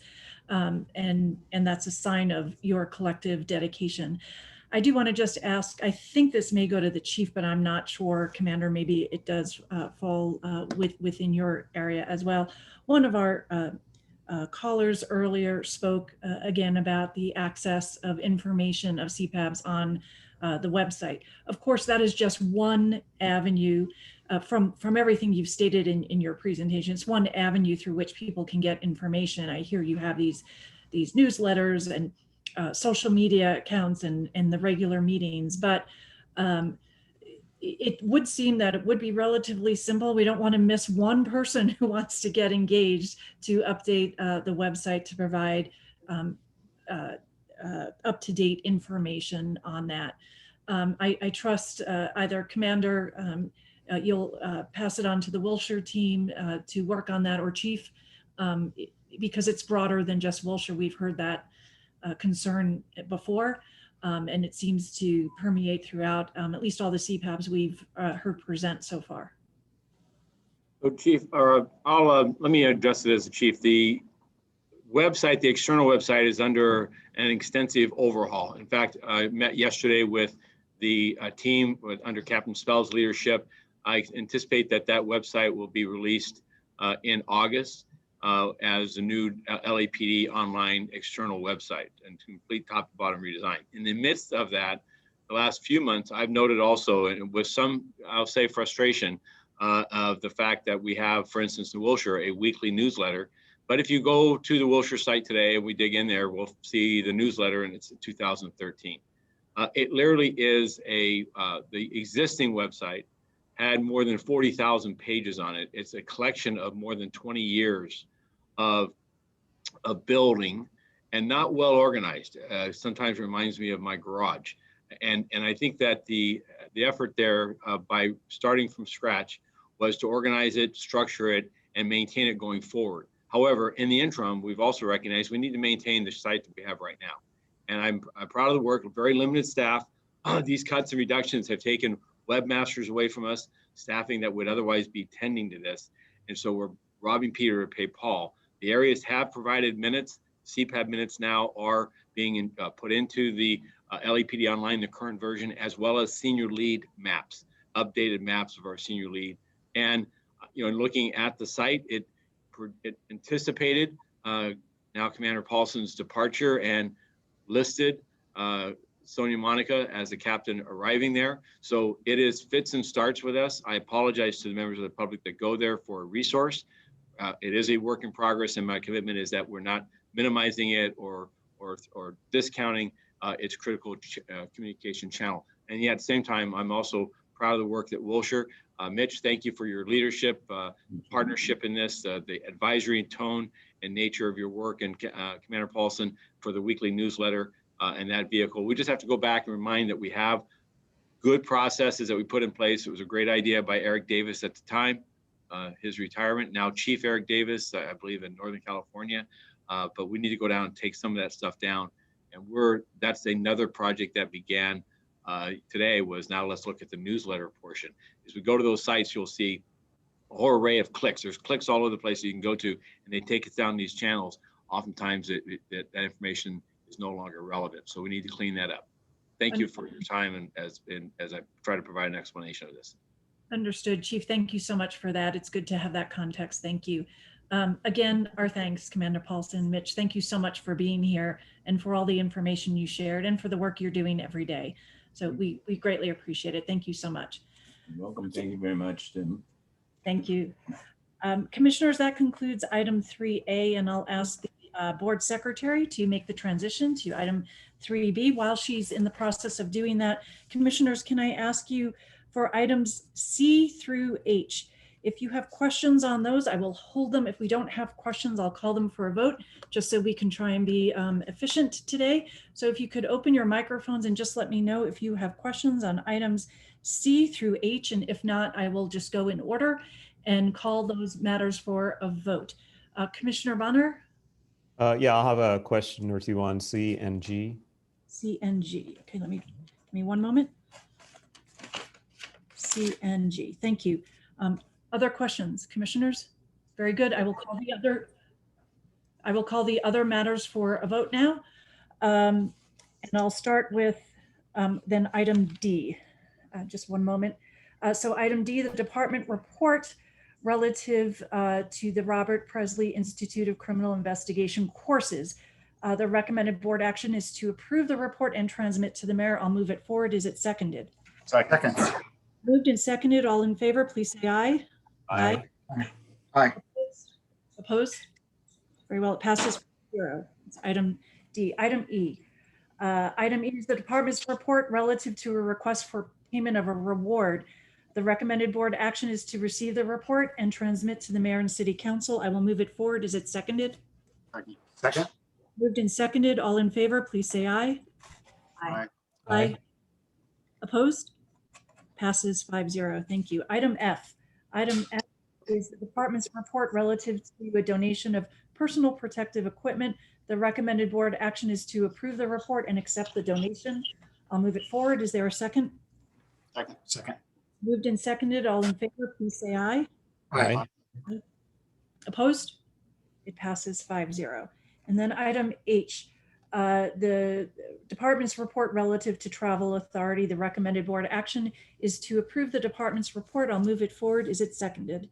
Second. Moved and seconded. All in favor, please say aye. Aye. Aye. Opposed?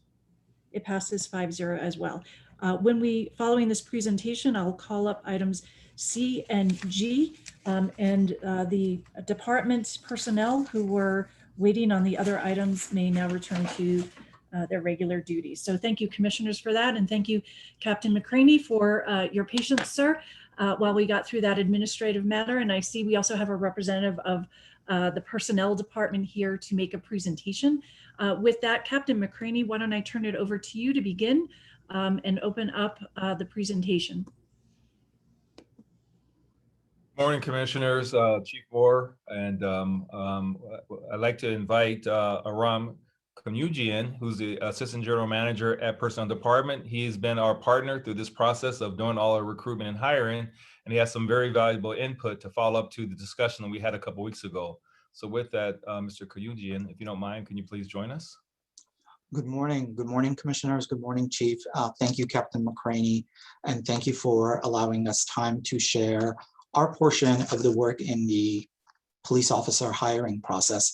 As the chief earlier mentioned, this is a shared responsibility between LAPD and specifically the recruitment and employment division that Captain McCraney leads, as well as my team, which is comprised of a small recruitment team that does outsized work, honestly, but behind the scenes, we're in charge of developing campaigns, determining how to do advertising and marketing efforts, as well as developing the themes of the outreach efforts and supporting RED in its field work. I also oversee a team of exam analysts, background investigators, case managers, doctors and nurses who do our medical clearances, and psychologists who look at the psychological evaluation. I do have a presentation. I'm going to share my screen at the moment. Are you all able to see that? Great. So I took over this particular responsibility in 2016, and my triangular focus since then has been around the numbers that the department is in need of, the caliber of the officers that we're trying to hire, as well as the diversity of the sworn workforce. So starting with the numbers, just want to take a look back at where we were when I started. We were approximately 133 away from what had been an elusive number of 10,000, but we were able to bridge that gap and very much sustain it until the budget crisis of last year hit, and there was considerable reduction in the sworn workforce. In the bottom right of the slide, you can see how many recruits we hire in a typical year. It hovers around the 500 mark, which aligns with the attrition that the department typically experiences, except for last year, where again, because the budget considerations required a pause in hiring, we only hired 79 total. One of the first things that we had done back in 2016 and going into 2019 was to develop and launch a new recruitment campaign around the idea of choosing LAPD. And it had 3 taglines: choose your challenge, choose your purpose, choose your future. And they each highlighted a different aspect of the department, the various roles and tasks that a member of the department could have, also the service-oriented nature of police work, as well as the future of the individual recruit who was joining this workforce. This was a very malleable campaign. It allowed us to play with the idea of choose, sometimes being very cheeky, like when we launched the Choose Winter in LA campaign during the snowstorms in distant states that we do not experience. And we've adapted it to our needs up until 2019. Where did we advertise this campaign? The great majority of our advertising efforts are digital. So social media, streaming services, curated web banners, the 3 items that you see at the top of the slide are where most of our efforts go. Direct marketing efforts, military outreach, print are supplemental efforts. Print is very nominal and specifically limited to very niche publications such as the LA Standard or the LA Blade. Why do we focus so much on digital advertising? Aside from obviously the reach that it gives us, and I'll talk about that in a second, it gives us the ability to tailor the marketing efforts very, very closely to our end results and the demographics that we're trying to target. So it allows us to do geofencing, for instance, which is targeting potential applicants in a particular geographic region. It allows us to do targeting by ethnicity and gender. It allows for A/B testing, which means we launch 2 or 3 versions of the same ad or the same post, and we determine which one is doing better, and then we boost that particular version of the ad or the outreach effort. And then it allows us for data collection via pixels. So here's what you can see about the sophistication of our online marketing efforts. We don't just post organic social media, for instance. Of course, we do that, but it's not just that. Organic social media, like posting on the Join LAPD handles, allows us to reach our followers, but the advertising allows us to reach broader audiences.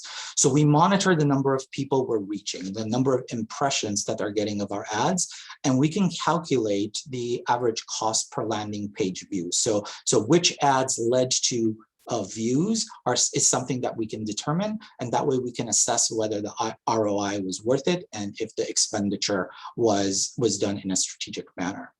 We also have Google Analytics that inform us on how our efforts are doing. So for instance, this is a sample page of our website traffic. So we can determine how many users visited our website in a given month. how long they stayed on a particular page, and or how quickly they left a particular page. So these are things that we look into very deeply. The third chart on this particular slide, it shows you an illustrative example of our online success. This is the growth of our Instagram account. As you can see, we attained influencer status sometime back, which allows us additional outreach and advertising opportunities on that platform. There have been many innovations that we've done in our outreach efforts. This is a standout one that we did a couple of years ago with some support funding from the Innovation Commission.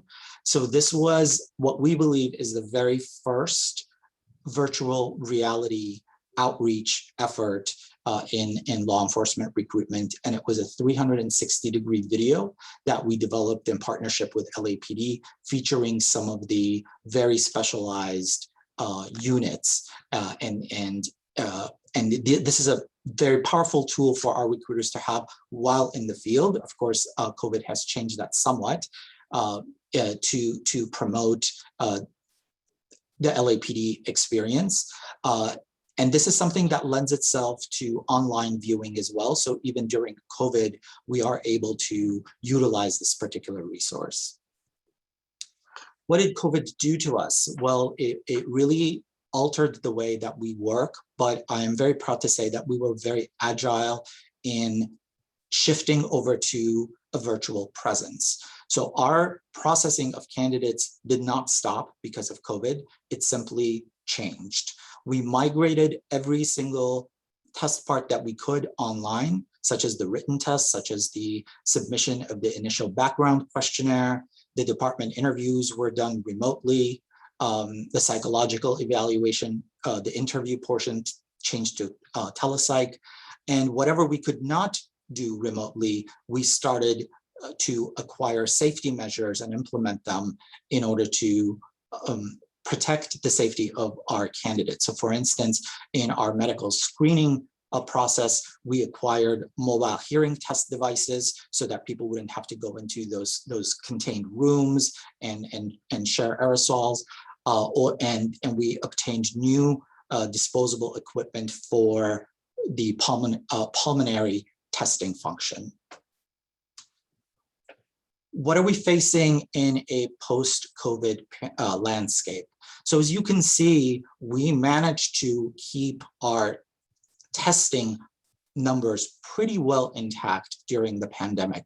There was a dip, but I would attribute that more to scaling back our advertising efforts because we had paused hiring rather than any kind of COVID-related issue. But we have managed to keep the pipeline moving, which is going to be integral to the hiring challenge that we're facing in the new year.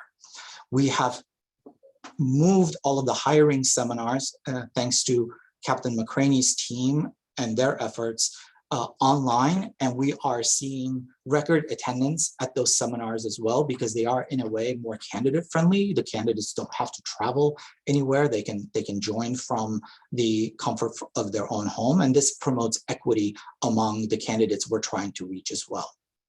Similarly, even our workout sessions are being done remotely on Instagram TV, where a workout instructor will lead virtually the candidates through the exercises in order to maintain their fitness. We're even experimenting with doing the physical abilities test remotely through the use of proctors and cameras so that out-of-state candidates or even out-of-town candidates don't have to travel to LA in order to comply with this test part. Turning to caliber, how do we measure the caliber of the recruits that we're hiring? I have used the attrition rate at the academy as sort of a guidepost for me. Back in 2016, again, at the start of my tenure, this hovered around 22%. So we were losing over a fifth of the recruits that we were hiring. I believe in the last couple of years, it's been around the 12% mark. So that is a 10-point gain in making sure that the recruits we're hiring are doing well in the academy. These are some of the changes that we have made. So we've developed and validated an entirely new written test. It used to be essay-based. Now it is multiple choice, which allows for immediate scoring and makes the scoring objective. We have substituted the physical abilities test that we had with a version that is more aligned with what is tested in the academy. And we've changed how we assess candidates in the backgrounds process, really trying to get away from specific disqualifiers unless they're very extreme and very obvious, and really looking at the overall person, the whole person assessment of the candidate. And this has directly led to an increase in our psych pass rates, which used to be kind of on the low side around the 60% mark, and now are pretty much sustained around the 70% mark. What are we doing for Caliber now? Our focus right now is to amplify our bias screening. First, let me say that we already do have bias screening, both in the backgrounds process as well as in the psychological evaluation. But in light of everything we've learned in the last year, we're looking to amplify those. We've changed some of the questions in our department interviews in order to stress cultural competence and respect for diversity. That has already been implemented. Our team of psychologists will be working with the polygraph unit in order to see what questions we can change in the polygraph examination to also inquire into these areas of candidates. And one of my most important changes that I will try to effectuate over the course of the next year, of course, this is all going to be budget dependent, is to incorporate specialized investigators in our background investigations unit who will be delving into more than we already do, who will be delving deeper into candidates' social media footprint. And I'm hoping that this can be done both through investigators within our division who have specialized abilities in social media, as well as outside vendors. Looking at diversity, which, as the chief mentioned, is a high priority for the department as well as for us. So after we retired the Choose LAPD campaign, we developed a specialized campaign focusing more than ever on diversity. So it has a trio of taglines: realize your impact, realize being a word that plays on two levels, both recognize as well as implement, take your seat at the table, and strength takes many forms. Again, as I mentioned, we were able to A/B test these particular ideas and taglines by floating different versions of these messages and then seeing which ones resonated better with potential candidates. All of the images that we associate with our outreach campaign highlight the department's diversity and our efforts to promote diversity in hiring. We also have particular advertising partnerships that allow us to reach our target demographics, whether it be iHeartMedia and Real 92.3, or the LA Standard or LA Blade, and similar publications and online platforms. As I mentioned earlier, we also support Captain McCraney's team in their on-the-ground efforts. So whenever they're conducting a seminar, whether it be virtual or before COVID, such as at Crenshaw Christian Center, at colleges, at churches, we would do the supportive advertising in order to boost attendance.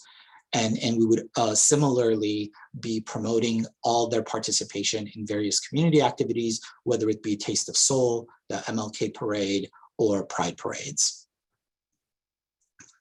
We do engage with outside consultants, both in order to elevate our social media understanding, as well as to reach some of the diverse demographics that we are always trying to do outreach to. And there has been specific outreach to the HBCUs with the Red Team traveling to several universities in the past. And we've initiated a number of influencer campaigns. And the influencers include a number of sports figures such as Candace Parker of the Sparks, or Robert Woods of the Rams, Big Boy from 92.3. And our partnership with ESPN allows us to promote LAPD to their various followers on social media handles, and similarly with iHeartRadio. So these are some of the additional influencers that we've worked with: Lean Wen, DJ Leslie, Michael Thompson of the Lakers. And we are also shifting over to some longer form conversations. So not necessarily just posts and 30-second messages, but deeper dives into some of the issues that confront us and confront the challenge of recruiting in certain diverse communities. So this was the first launch of a longer form conversation featuring Elsie Granderson, who is a sports columnist for both ESPN and the LA Times. So what have we achieved in terms of diversity gains as a result of all these efforts? These three charts are pre-COVID numbers. And as you can see, there are gains in the African-American, among African-American recruits. That is a 76% gain over a 2-year period between FY 17-18 to 19-20. We've mostly held steady with Asian Pacific Islander recruits. We did have a slight dip in the number of female recruits we were hiring, but the 108 that we hired in FY 19-20 represented 21% of the total hires that year, so above the department's current average.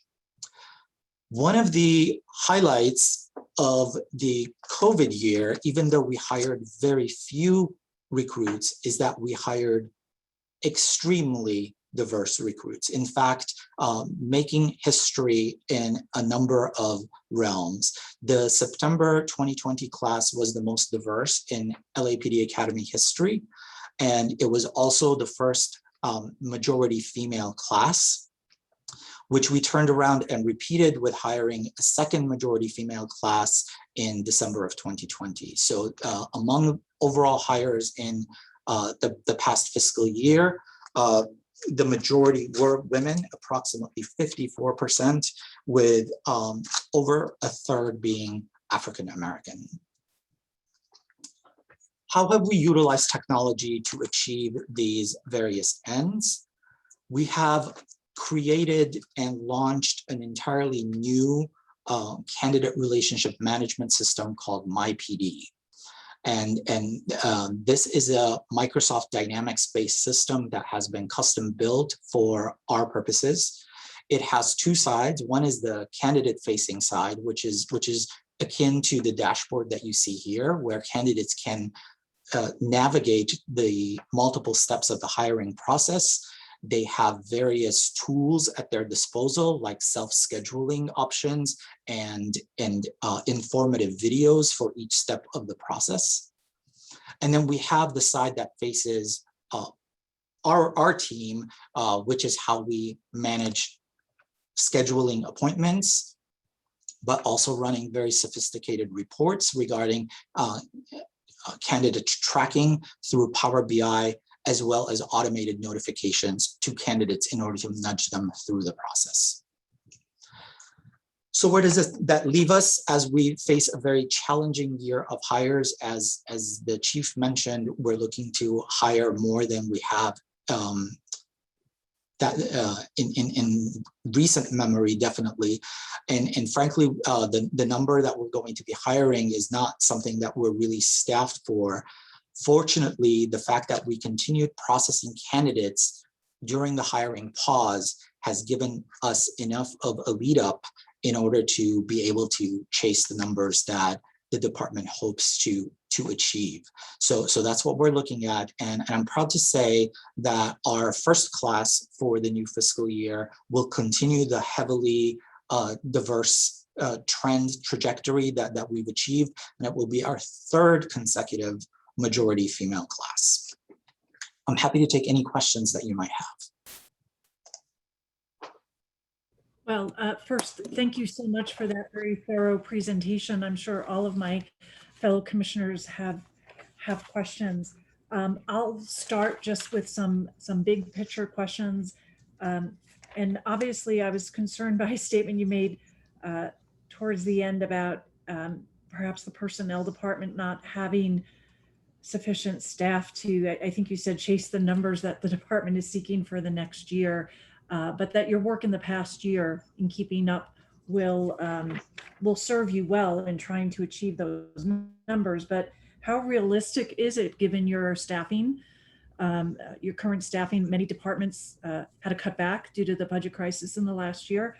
How realistic is it to achieve the rather significant numbers that we are seeking to have in the next year of 13 classes with 60 candidates in each class? Like I said, it's realistic. If this were an average year, I would say it wouldn't be realistic, but it is realistic because of the certification list that we have built up. So even though we weren't actively hiring the recruits into classes, we were still processing them. So we have approximately 300 recruits who are on the certification list. Many of them are ready to be hired. Some of them do have test parts that are lapsing, so we're having to do a little bit of updating, but updates are always easier than processing candidates anew. So it is that sort of built up cert list that gives me confidence that we can attain the numbers, but I'll have to be very honest that in a regular year, we do not have the staffing to get into numbers that exceed 700. I mean, the 500 to 600 range is really what we're equipped to do, even with full staffing. And so while we may get through this fiscal year, it's possible that it can all catch up with us in early next year. It could, but I'm hoping that if we make up the gap to 9715, the following year we'll only be dealing with attrition numbers, which we are equipped to do. Thank you. And with respect to not just the raw numbers, but maintaining the high level caliber candidate, diversity, and also diversity with respect to women. How realistic is it to expect those diversity numbers to maintain the level you were able to achieve in the last year? It's very different when you're hiring 79 than when you're hiring 500 or more. I would. We definitely benefited by having the additional time, because then we were able to process diverse candidates and have a pool to hire from. So we will continue making our efforts. As you saw, our efforts are very heavily built around diversity. I do not think that the really high numbers that we've attained are sustainable if we're hiring with sort of at the levels that we intend to. I will very much hope to keep building on the numbers that we had attained pre-COVID and definitely not fall below those, but actually exceed those. But I don't think it's realistic to expect what we've done with the last 3 classes. And I'll ask one more question before opening it up to my colleagues, because I know you have many other questions. I wonder if you can give us a little of your perspective. You've been there since, or working on this since 2016, where you successfully achieved the increase of 133 officers to get to the 10,000. And then almost very quickly, the reduction in 600, and now you're trying to go back up. That constant roller coaster, if you will, of effort, and trying to achieve these different goals. And I understand, of course, the budget was unpredictable in many ways, as the pandemic caused much of that. But can you just explain, in terms of your trying to manage this issue, the challenges it has presented to you? Perhaps it's also afforded you a few opportunities, but if you could explain the impact this has on you and your team to be on this roller coaster of hiring.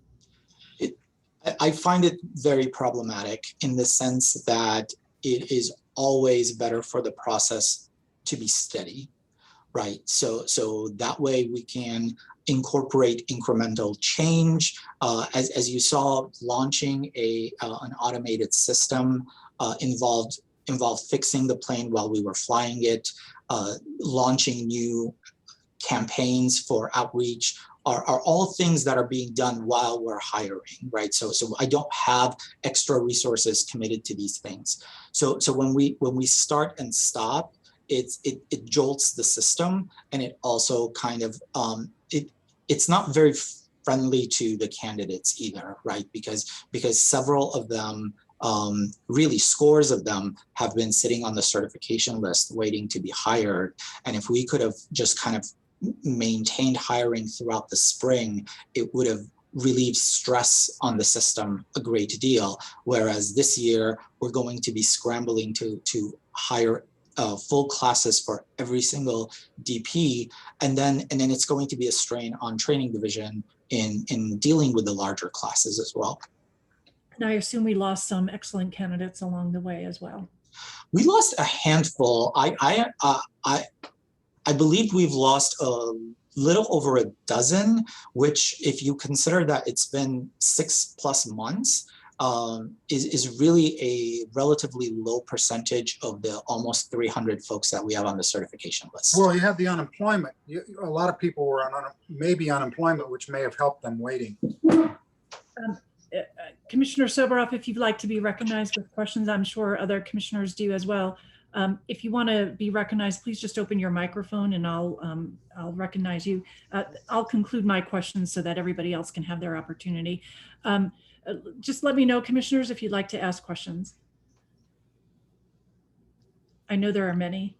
Commissioner Briggs, go ahead, sir. Oh, I'm sorry. Commissioner Bonner did open his microphones as I asked. So Commissioner Bonner, why don't you go ahead, sir? Yep, happy either way. Thank you very much. A couple of questions for the Assistant General Manager, if we could, since we don't often have the opportunity to have you with us as part of the conversation. And I think Commissioner Decker covered some of the more detailed questions that I had, but I did have two that I'd ask you to comment on and reflect on. One is, I'm just going very broad and high level relative to the role and relationship between the Department of Personnel and LAPD. Some have described it to me, for lack of better terms, as Department of Personnel is, somewhat of a service provider, if you will. LAPD is a client, and you're in the mix to kind of help achieve some of the department's goals. Others have characterized it more as a city control agency, if you will. That's involved, kind of like the Department of Finance or some others might be, to make sure that every city department is following city protocols and procedures and things of that nature. So that's the first question really, is how would you characterize the Department of Personnel's role relative to the work you're doing with LAPD? I think both of those descriptions are partly applicable. So there are certain rules that we have to make sure that we abide by, because this is actually a civil service process. And so we have to comply with the rules that are applicable to the hiring practices of the city. And we also have certain things that we need to essentially certify in order for the candidates to get on the certification list. So for instance, making sure that the backgrounds are adequate, or the psych evaluations are at passing levels. So there's an aspect of that, but it is also very much a service-oriented mission, in the sense that we are here to help the department achieve its needs, right? We're a hiring entity, and this is something that I emphasize to my team. We are here to make sure that the department has its hiring needs met, not to be the obstacle to that. Now, sometimes we need to be, because we're restrained by the rules ourselves, but it is a service-oriented department, and I believe that under Captain McCraney's leadership, as well as the leadership of the captains who preceded him during my time, we have tried to work toward a partnership where there is heightened communication, heightened transparency, and input, so that we are making sure that no one is dissatisfied with the process. Before I get to the second question, which thank you, which is somewhat related, but you mentioned there are some situations where you do have to kind of play the control agency role, if you will. Is there an easy example or two that comes to mind where there's something that maybe either this board has asked the department to do, or the department's attempting to do, that maybe you've had to kind of for lack of a better term, push back gently because it's potentially not in line with the city procedures? I think one of the things that have to be done is that candidates have to score within certain ranges in order to be able to be hired into city service. So it's called the 3 whole scores. So that's an example of something that we would have to effectuate. There are rules about when candidates can be appointed, how soon after the appointment they need to start in the academy. So these are some of the technical rules that we have to effectuate. I think what you're getting at is whether we have disagreements. I would say the disagreements most often come in background investigations, and for candidates who are on the cusp, there may be differences of opinion as to whether the candidate should be allowed to proceed forward or whether the candidate should be disqualified. And we do have mechanisms to address those things. There are meetings where the 2 teams get together and resolve those issues. Appreciate that. Thank you. The other question that I have, you mentioned, I think that one of the things that you are either doing or preparing to do is taking a little deeper dive into some of the social media issues, I believe. And just kind of following the same theme that we're discussing here, can you talk a little bit about take that effort, for example? Is it defined, jointly and between the Department of Personnel and LAPD, and are the goals of that effort and how it would be structured kind of co-developed, if you will, or is it something that is led by one entity or the other? So it would probably, in the technical sense, it would probably be led by us because the background function is assigned to personnel. So in terms of seeking the funding for the positions that I'd mentioned and such, those would primarily be my responsibility. But how it's effectuated, Captain McCraney fields a team of investigators within our background division, and his officers also handle the initial review of the background questionnaire. So we very much work in concert, and this is something that I fully intend to collaborate with him on in effectuating. Thank you very much. I appreciate that. Thank you, Madam Chair. Thank you, Commissioner Bonner. Commissioner Briggs. Thank you, and thank you both for joining us today.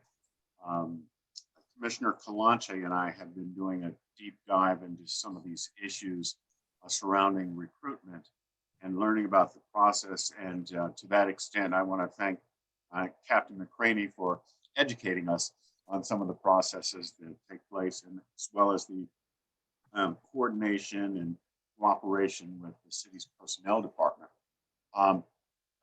But during the course of our education into some of the issues about recruiting a more diverse force, what I've learned is that in the past, and I'm not saying that that is currently existent, and I certainly hope it's not, but in the past, the city personnel department, through various devices, has acted as a gatekeeper to prevent a lot of, I'll say it, Black candidates who wanted to join the force, and some of that gatekeeping centered around the finances or credit report of someone.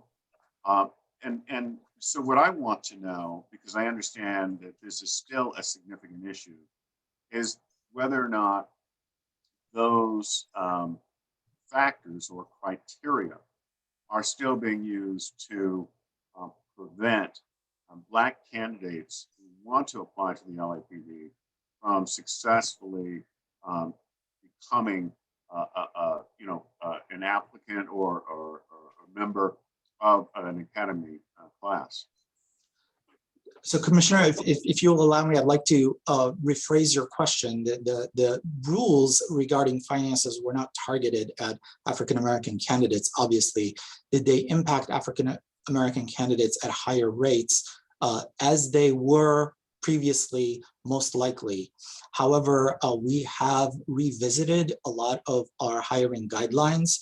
So we've modified some of the financial assessments that we do and how we treat them in order to be more equitable for candidates. So more of them are being allowed to come into the process and continue in the process ever since we took a more, I won't say lenient, but a revised approach to how we interpret the financial background assessment. Thank you for that. One other issue I know that it is somewhat current and relevant was a potential candidate's use of marijuana. Is that still a disqualifying factor? Marijuana in it of itself is not a disqualifying factor. So this is another hiring guideline that is being revised, and in practice, it has already been revised. So I am hard pressed to identify many candidates who are disqualified for marijuana use alone. And I know that this spreads anecdotally as being a disqualifier, but what is more often the case is that disqualified candidates go and tell their family members or folks that they know that they were disqualified for marijuana, when in truth, they came to us and said, you know, I'd also done meth or cocaine or heroin or some such thing, right? So first of all, that typically is more likely the situation. Everything else depends on a number of factors. So how extensive was the use? Are we talking about 50 times or 3,000 times? And I have seen numbers like that. Are we talking about people being involved in cultivation before marijuana became legal in California? Are we talking about people who were involved in sales, even if they were on a small level? And there are also other questions of why was the marijuana being used? Was it being used to, for instance, cope with medical or psychological issues? And is this person really going to be able to pass our medical and psych clearances as opposed to recreational use? So we do take a very, very broad look at this, but we are very much revising these standards to make them more aligned with what's happening with contemporary reality. The other thing I want to say, and I want to make sure that the commissioners know, is that no candidate is disqualified by the decision of one person. There are many, many levels of review that candidates go through, right? So if a background investigator disqualifies a person, it goes to that person's supervisor. Then it goes to our civilian review unit that also takes a look at the file. Then it goes to Captain McCraney's team that also weighs in on the fact. And of course, if there are disagreements, as Commissioner Bonner asked about, they get escalated to higher level folks, right? So no one's getting disqualified by just one person arbitrarily deciding that they will be. Thank you. That's very helpful. And one addition, they also have appeal rights. They have rights to a background panel, and the membership of that is myself, 2 representatives from LAPD, and a member of our Civil Service Commission. That is extremely helpful. Last question, and I was glad that you put it on your presentation chart.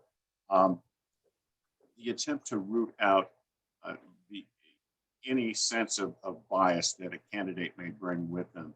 I'm extremely pleased to see that is now part of the program. With that said, I'll turn it back over to Commissioner Becker. Thank you very much. Thank you, Commissioner Briggs. Commissioners, questions? Commissioner Kalanchi, go ahead. And then Commissioner Sobroff. Thank you so much for your presentation. As Commissioner Briggs explained, we're trying to get like a really broad and deep understanding of how how we recruit and how we hire. I have a couple of questions, and then I have a lot of other follow-up questions that I think would be more suitable for in person. So maybe we can follow up. But as far as your investigators and your I don't even know how to, whatever. I'm so Polygraph examiners. yes, the examiners. How many of those are in-house and how many are contracted out? Are they all employees? Are they your employees, or do we contract out some of these services? We do not contract out. The polygraph examiners are actually LAPD employees.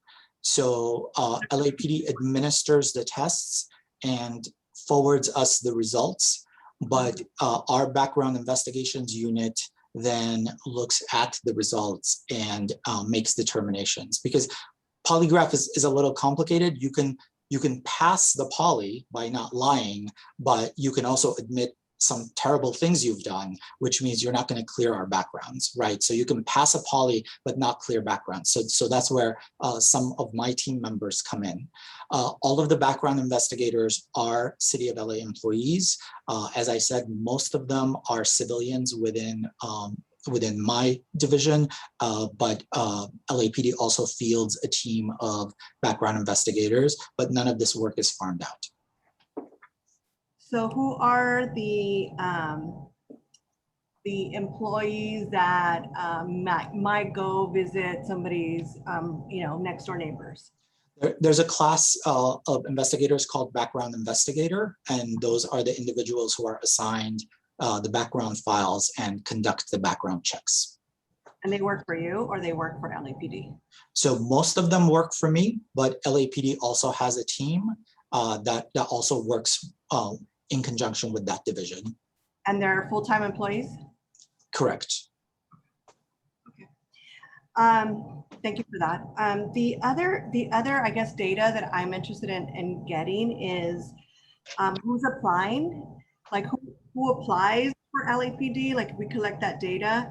And then from those that apply, like which ones make it through, right? What is the breakdown of those that make it through? And then who's disqualified? And maybe not necessarily, well, I don't know if you can provide the information as to why they're disqualified in general, but I would really love to understand who's applying and then who's making it through. It's really important. So if we could get that information, that would be great. Obviously, just general data, but yeah, that would be wonderful. We can definitely furnish that information, and I can just generally say that since it's a 7-part hiring process, there are lapse rates at every stage, but the largest number, the largest drop off happens very early on. Some people who take the initial test but never even begin the initial background questionnaire because potentially either they weren't particularly serious or they screen themselves out, or there are such admissions on the initial background questionnaire that we know that we will not be investing in the particular candidate. Yeah, maybe I guess maybe two tracks. One is like, it's really interesting to me to know like who actually takes the exam, but then I think it's more important to know, like, because I know there's probably like a lot of maybe community college students or college students or military folks that might just think, oh, I might apply, but then maybe are not serious, right? So I'd like to know like who actually goes on to continue the process. And then we could start identifying some gaps, like where are we not, putting our efforts in, or what type of candidate do we want? But I think that data is really important to gather up front, and maybe you have it and you use it for your marketing efforts. But I think the commission would love to see that data. We obviously track all of that information, and we do use it in guiding our work, both in terms of figuring out where the gaps are, and in part of Captain McCraney's team includes advisors who can do interventions when some of the candidates are struggling through the process or need particular attention. Right, and I applaud those efforts. I've heard a lot of the hiring efforts that are done and the support for female candidates. I think that's wonderful. But I think I like to get a general sense of like who actually wants to apply to be, police officer in the department. And then the last question, really quick, is what is the regular, like pre-COVID time that it would take somebody to actually go through the entire process?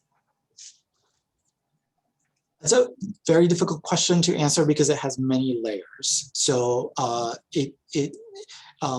around 2016, when I started, our portion of the process, how long it would take us to process a candidate was quite long. It hovered between 180 to 200 days. So pre-COVID, we had gotten that down to approximately 120 days. And but I say that with a caveat. That is the part that it takes us to process a candidate. A candidate moves along as quickly or as slowly as the person is motivated to. So some motivated candidates do get hired in less than 90 days, and some candidates who take more of their time, it can take upwards of a year to hire them. So for instance, if a candidate schedules a test part, but then cancels and schedules 2 or 3 weeks later, then we've just lost 3 weeks, right, in the process. And now the numbers are growing. The other thing that happens is certain test parts can be taken more than once. So say somebody takes a certain test part, doesn't succeed, and wants to take it again. So they go and prepare some more and take it again. Some of the candidates are deferred for medical issues. So for instance, they may need to lose a little weight or fix a very correctable medical problem, such as obtaining corrective lenses or a hearing aid or some such thing. So all of these things effectuate delays, but we have calculated that our process has been taking about 120 days, which I recognize is longer than what the chief is looking for, but we have to kind of at some point also start balancing how long does it take to do a full quality vetting of the candidate versus how fast do we want to go. There are certain things that we can do to speed up, and I don't know if there are things that we want to do. So phone checks as opposed to in-person checks, right? Those can speed up certain things in the background process, but they also may miss things, like things that you would see visually and cues that you would pick up visually that you're going to miss if you connect with somebody just by phone. So that's just one example of some of the issues that we very much think about and struggle with. I've heard, these are anecdotal stories, but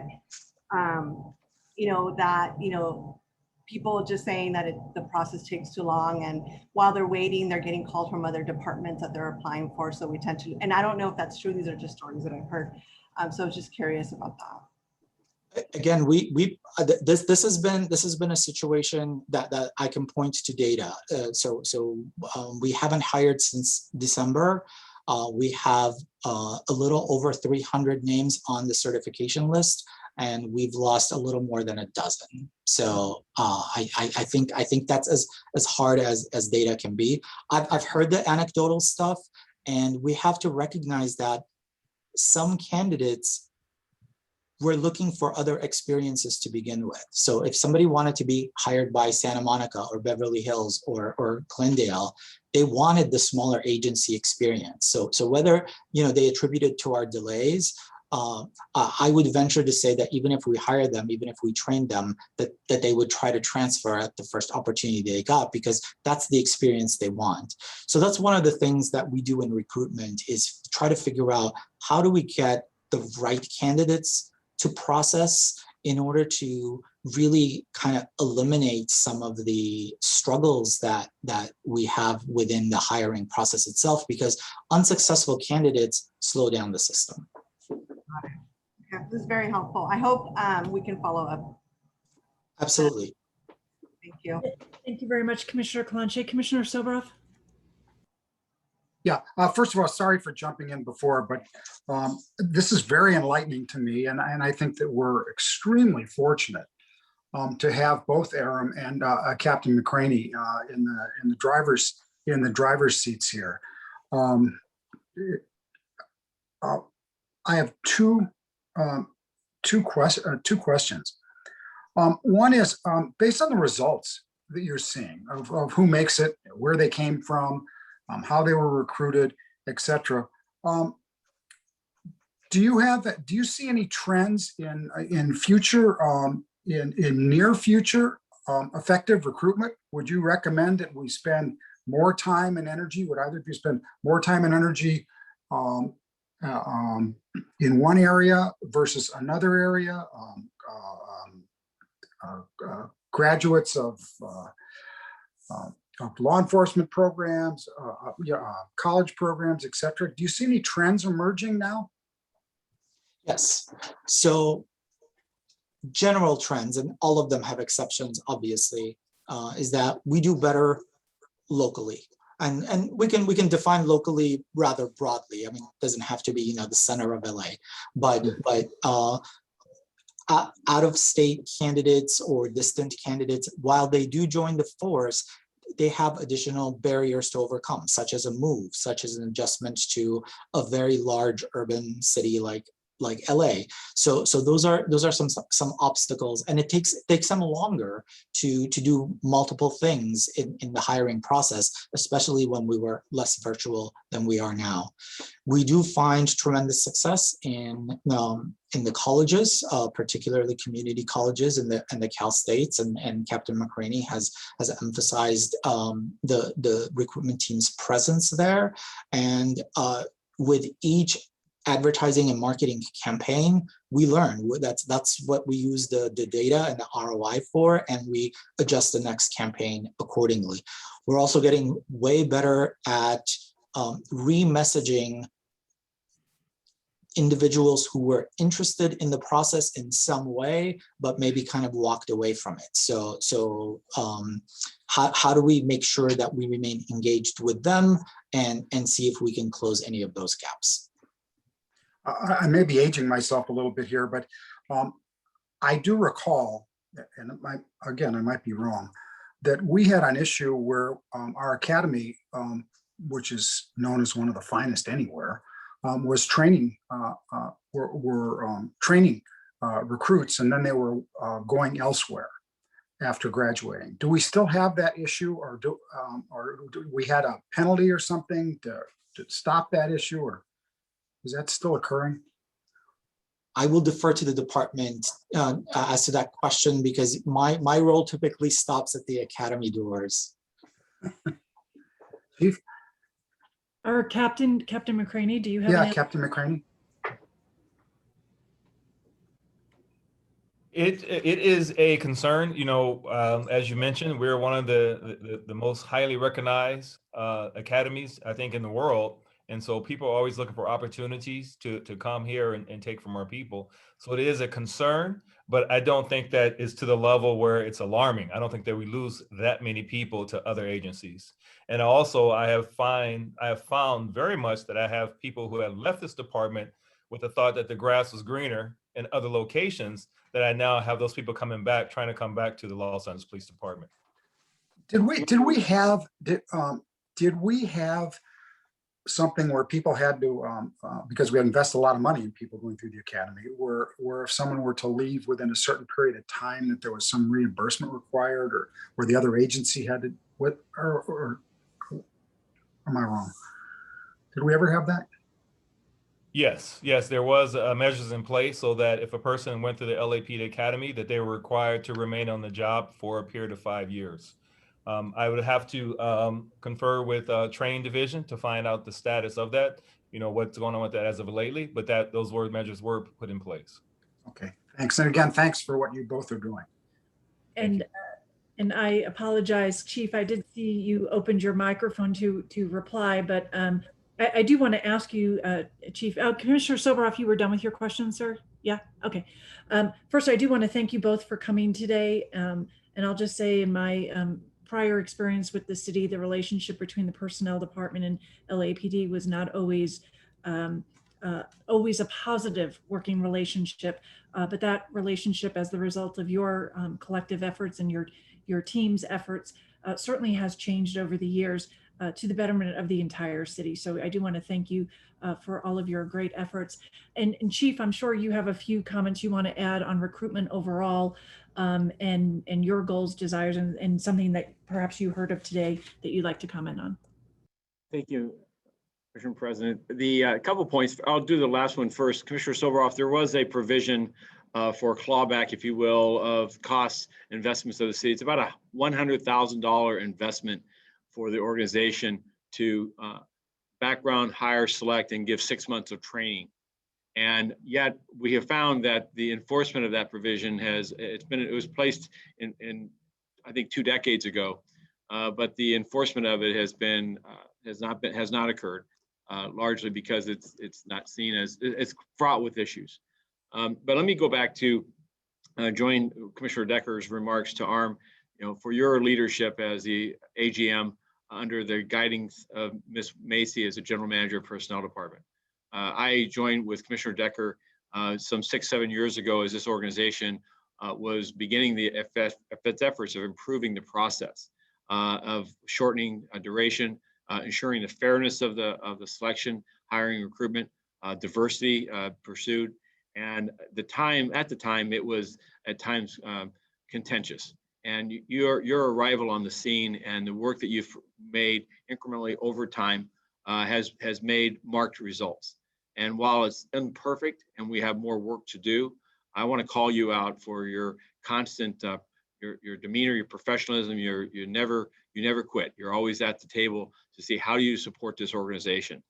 And I would ask today that this is the first opportunity I've had to see the PowerPoint. I do think it's a PowerPoint that is rich with detail, and I think the public would enjoy seeing it. And I know as a department, I would like to push it out so that our applicants understand just how open the door is and our efforts to ensure that our words are matched by our actions. And what that means is, in every aspect of your presentation, I think it speaks to that. And it speaks to an organization that's on the move and that we're ready to meet this moment. Secondly, I am very concerned about personnel staffing levels. And we earlier in the budget discussions for this fiscal year starting, we encouraged in my conversations with council members and the mayor and CAO alike was to add background. You lost a tremendous amount of personnel. You were never overly staffed. And in fact, we still have loans of department personnel in your shop completing background investigations because of a shortage of personnel investigators. So I think that while you've had the ability this year to claw some of those back, rehire some or hire new personnel analysts to do this work, I project that easily the next 3 to 5 years, we're going to be on a pace of hiring that we're seeing this year. That this is not an anomaly.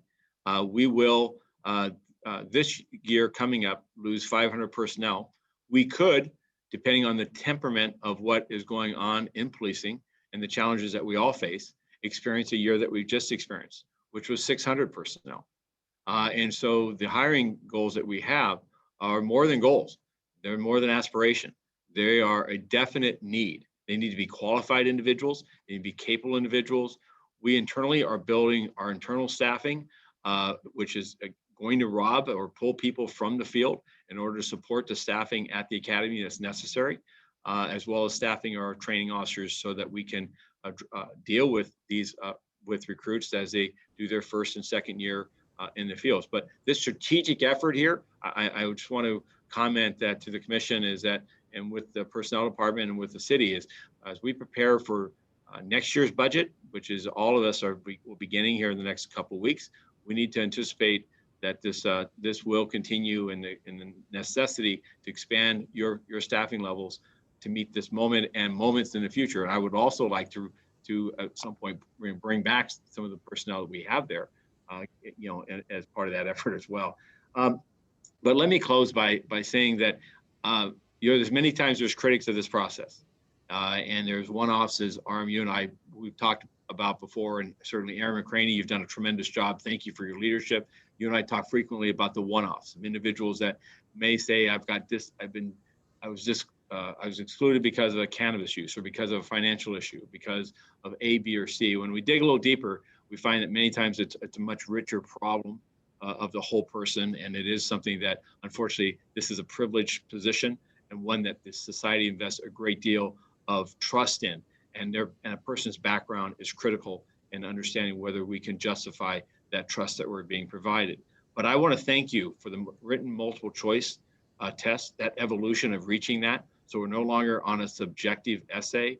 The PFQ that matches what a recruit is going to experience in the academy, the expanded outreach and the analytics on that outreach. You know, we've had missteps in the past as a city with social media and with them choosing the right channels and ensuring that the analytics were in our control and not in some other platform's control that thinks it knows where we want to go add and where we want to go promote our image. Your guys, you know, your work with us in taking full control of those is to be applauded.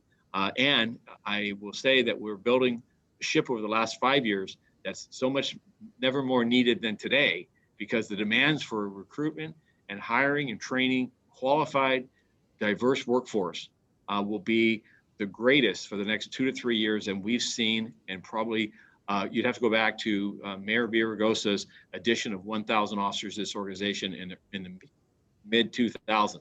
And certainly we have that type of sizable point here. I wanted to draw focus to that. I thank the commissioners for taking the time to dig into this work. I hope that you're as impressed as I am.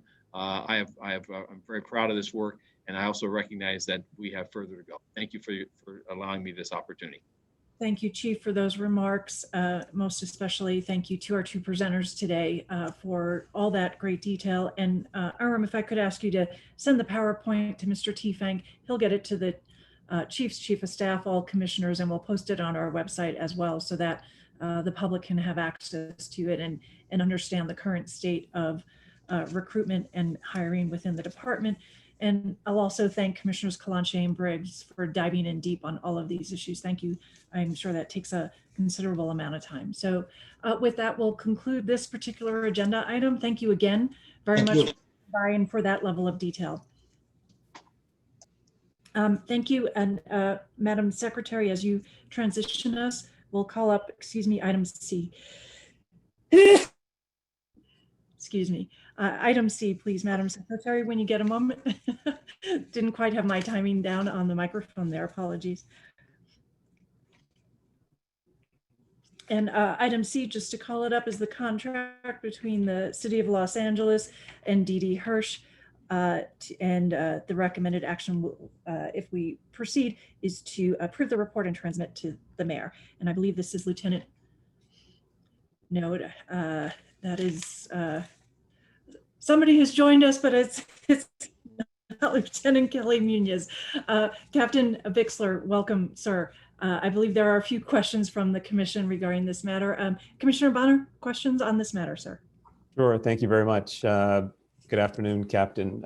Question just is, if I'm understanding this correctly, where this is an amendment and extension of the D.D. Hirsch contract.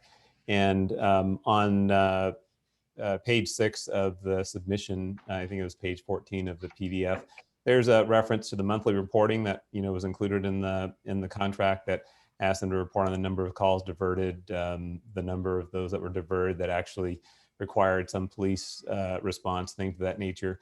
And I don't need to take the conversation to full detail today. I just say that I have an interest in understanding, generally some of that information. But as at least as we're passing forward this amendment, can you give us a little snapshot or a little highlight of what those monthly reports have been showing? Just really, is it a meaningful engagement? Are there large numbers? Is it sporadic? Just give us a little bit of a highlight, if you would. Absolutely. Thank you, commissioners. Thank you, Chief. Like I said, Kelly Muniz, who has now been promoted to the commanding officer of Pacific Patrol Division, which is well-deserved. And just for background, I was actually here at DSVD and running the mental evaluation unit for the previous 6 years before Chief Moore promoted me to captain, and now I'm back. So honored to be here. This was kind of a project of mine that was near and dear to my heart many years ago. And so I'm excited to see it coming to full fruition. So just looking at it, when we first thought about this program, we thought we could probably divert around 5 calls per day, going 24 hours a day of these type of calls. And when we first started, only 8 hours a day, we hit that number. In February, we hit 5.2 per day, which gave us 147.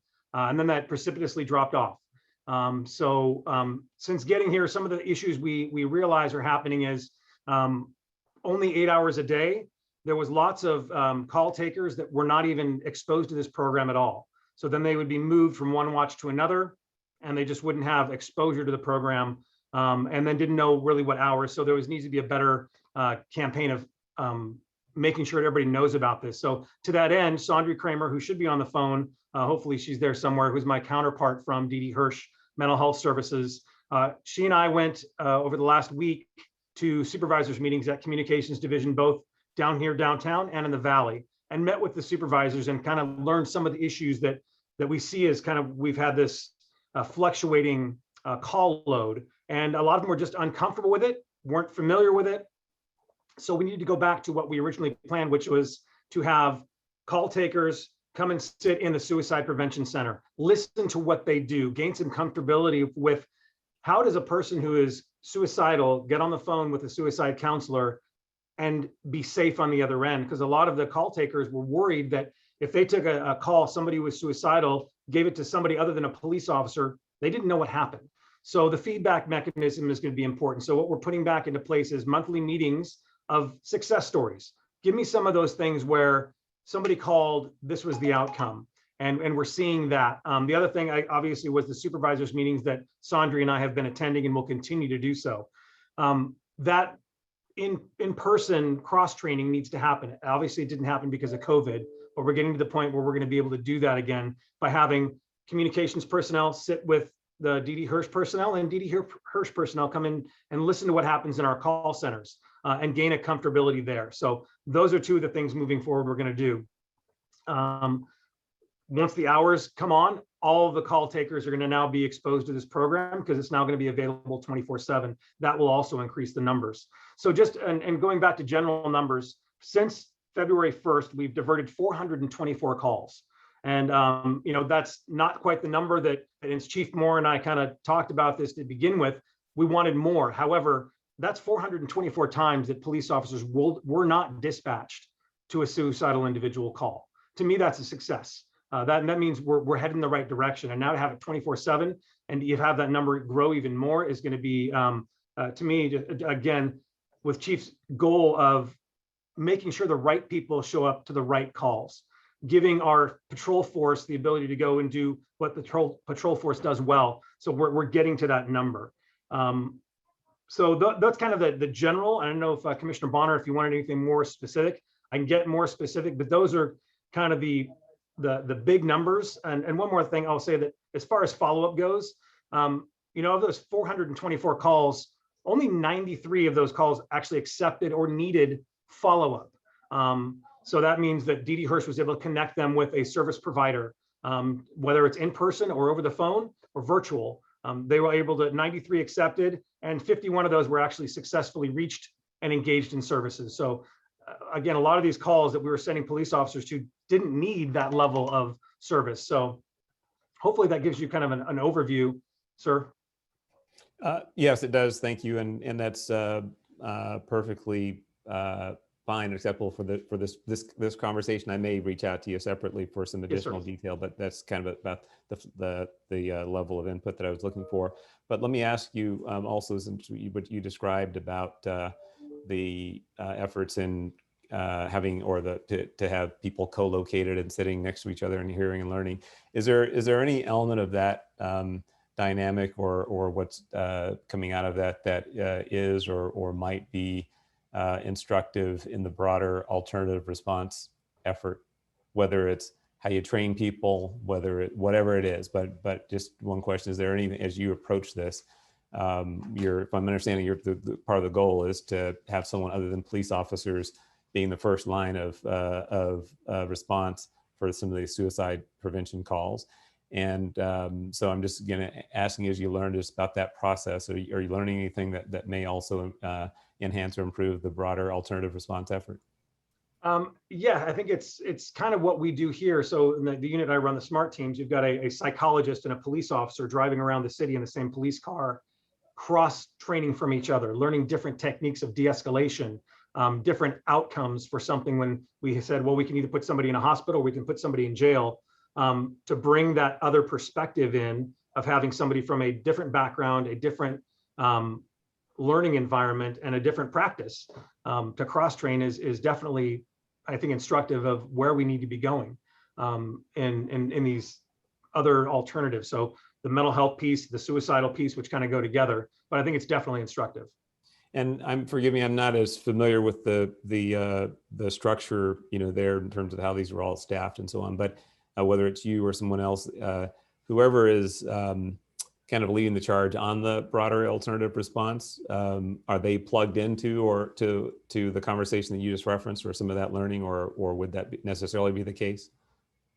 Chief Moore, I may have to defer to you on that piece. Well, the alternative services is being coordinated by, was Commander Graham, and with his movement, we'll be moving over to Scott Harrelson and Commander Brockway.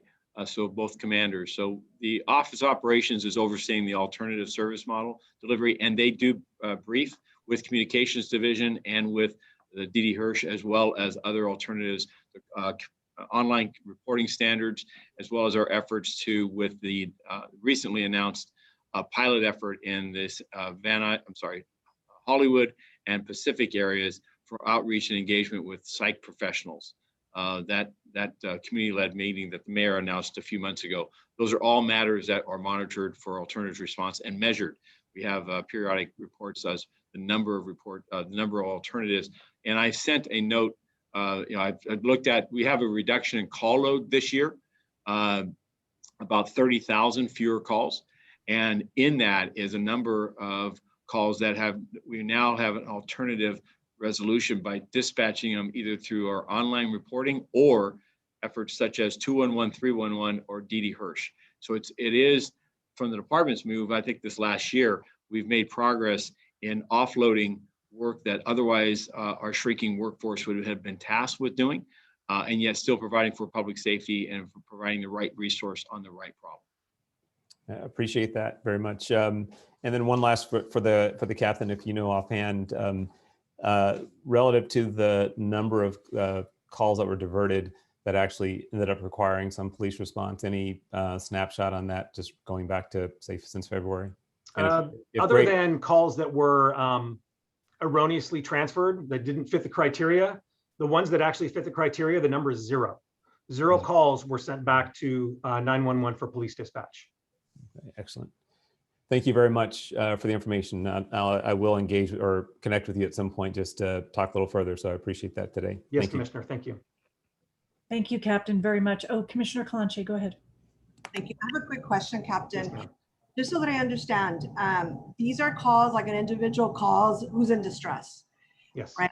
So what if somebody else calls and says, my son is trying to kill himself? Would that qualify, or it has to be the person in distress call? Third party is okay. So they will take third party calls and have. Because I feel like that tends to happen a lot more, where someone's saying like, my son has a knife and he's trying to kill himself or whatever, right? And then it usually escalates into something else. But so that is part of the call, the diverted calls, I guess. Absolutely, yes. We had actually, and some of the successes have been third party calls. A father was calling with a distressed daughter, and he didn't have the tools to manage that crisis. And the counselors at D.D. Hirsch were able to successfully guide him through how to de-escalate his own daughter, which to me, again, a great success and a perfect example for this program. Thank you so much. Yes, ma'am. Thank you, Commissioner.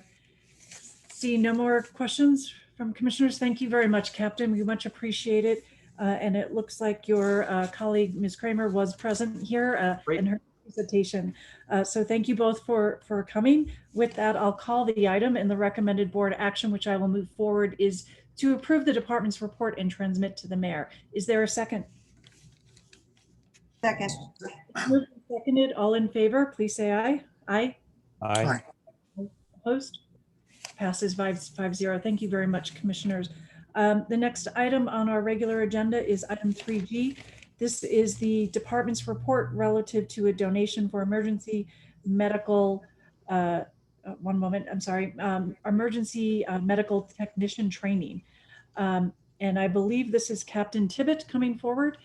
Captain, you're now on the panel. If you could open your camera and your microphone.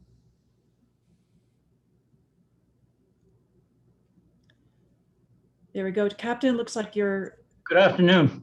There we go. Commissioner Bonner, questions for Captain Tibbet, please. Yeah, thank you very much, Captain. If I was reading the report correctly, I understood this donation to be for the benefit of one training for one detective, I believe. And so the question really just is, how many actually need this EMT training, and how do they get, do they get it, or is this just someone's lucky enough to get the benefit of this because we've got a donation? But that's kind of what I needed some perspective of. As I read it, the perception was that great that you're getting this donated for this one individual, but it just raised the question of what's the situation with all the others who may need or benefit from the EMT training as well. Absolutely. I'm actually glad that you asked that question. So I can go back to, I worked prior to working the last year and a half here at RHD. I spent 13 years in Metropolitan Division, and they started the EMT program, I believe, back in about 1996.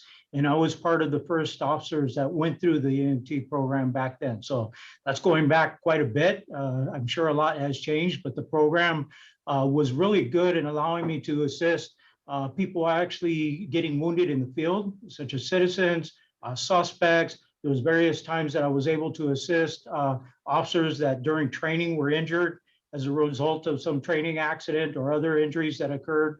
So it was a lot of times where I was able to use my EMT training that I had received back then.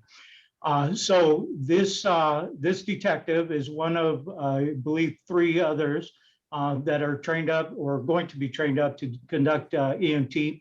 And we have used it in the field in a variety of times. And I'm not just talking about in the specialized details, but in patrol as well. So oftentimes we have critical situations. There was an incident that occurred just a few days ago where I understand patrol officers rendered aid and provided whatever assistance they could to a suspect. I've heard of it happening oftentimes to officers. And in this particular case, the Special Investigative Section, who's SIS, they're actually in the field all the time. So the likelihood that they come across an incident that they are involved in or are just a witness to, and the opportunity to assist a citizen or a suspect with medical treatment prior to the ambulance or medical staff arriving on scene is very important. So they would not only be available if somebody was on vacation or out of pocket doing training, they would remain available. We would at least have one in the field, possibly 2, to assist in some of these medical situations and stuff. But I do believe in the program. I think it's very good. And the other part of it that detective will bring is oftentimes, like we did in Metropolitan Division, those became the people that were EMT trained, became part of the Metro cadre and taught others how to do first aid and CPR and get the certifications, and went on to assist others in being able to render aid as well, especially as first responders. But the surveillance teams are often out in the field and come across a variety of different situations, and having that ability definitely allows them to save lives. So again, I appreciate that, and it's why I'm trying to understand if I, for example, go back to the rendering aid policy. I believe generally that I believe only requires that you render aid that's consistent with your capabilities. In other words, you don't expect every police officer to have to be a trained paramedic, if you will, so that you render aid that's within your capabilities. But I'm also then assuming that, or at least until recently, until this conversation, have been assuming that every officer gets some basic level of EMT training of some kind. So that's what and that may not be accurate, but that's what I'm trying to just shine some light on or understand, is it's definitely a worthwhile knowledge base and skill set to have available, as you've described. But the question is, what's the proportion or the degree of personnel who actually have that that skill and that training? So let me, if I could step in. So Commissioner, all of our personnel, sworn personnel, receive basic first aid training, and there's a recurring recertification that needs to be maintained for that. They are not emergency medical technicians, EMTs commonly. We do have strategically within the SWAT unit and within Metropolitan Crime Suppression units, EMTs, and within this special investigation section, as Captain Tippett indicated, 3 individuals of about 18 personnel. So the department's ability to train all of its staff to an EMT standard and maintain that, we do not have this. There go the added opportunity here, supported by the philanthropic community with the Police Foundation supplying this training. The benefit is not just that individual, as they indicated in the Police Foundation application. He does, or the individual will bring back some added information to help raise the basic level of others around him. You're right, the duty to render aid is limited to what the officer is capable of doing, what's reasonable, what's reasonably within their capabilities. I believe this acceptance of this donation will both allow that EMT operator, that the third one in this group, to maintain that level of competency and help influence the knowledge base of others that the individual will work alongside. Sure, appreciate that. And mind you, I'm not, this certainly is not a call for mandatory EMT training throughout the department. Again, what I'm searching for was some context and perspective, which you provided here today. So I appreciate that very much. Thank you. Thank you, Commissioner. May I add to this just for a Yes, minute? excuse me. Thank you, Commissioner Bonner, Commissioner Briggs. I actually do see you all and I can see when you want to speak. So if you could, we can't hear if everybody's speaking on top of each other. So Commissioner Briggs, you have the floor, sir. Sure. To Commissioner Bonner's point about the EMT rollout, that is actually an issue that is being, it's one of the topics that we're studying in our subcommittee from the after action report. And we had a presentation last week. Right now, we're evaluating costs. We're evaluating the number of personnel that would be provided that type of training because it's cost prohibitive to provide the entire department. So we're trying to determine at what levels and how many personnel would be provided that. So we are considering that department-wide, in addition to everything that the chief has laid out today. So we are aware of those capabilities. We're trying to see what, as a department, we can do because it was one of the recommendations in the after action report. Sure, appreciate that additional input, Commissioner Briggs. Appreciate that. Thank you. Yeah, absolutely. Great context. Thank you for all the questions. Commissioner Bonner, had you concluded your question, sir? Just want to be sure. Okay. And Commissioner Briggs, you've concluded as well. All right. I don't see any other commissioners that wish to speak, in which case I'll call the item. This is item G, and the recommended board action is to approve the report and accept the donation, which I will move forward. Is there a second? Thank you. It's moved and seconded. All in favor, please say aye. Aye. Opposed? Very well, it passes 5-0. Thank you very much. That concludes the regular agenda, and we will now move into closed session. Madam Secretary? Board of Police Commissioners will now recess into closed session to discuss agenda items 4A, 4B, 4C in accordance with Government Code 54957. Thank you very much.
Very well, we'll get started in one moment.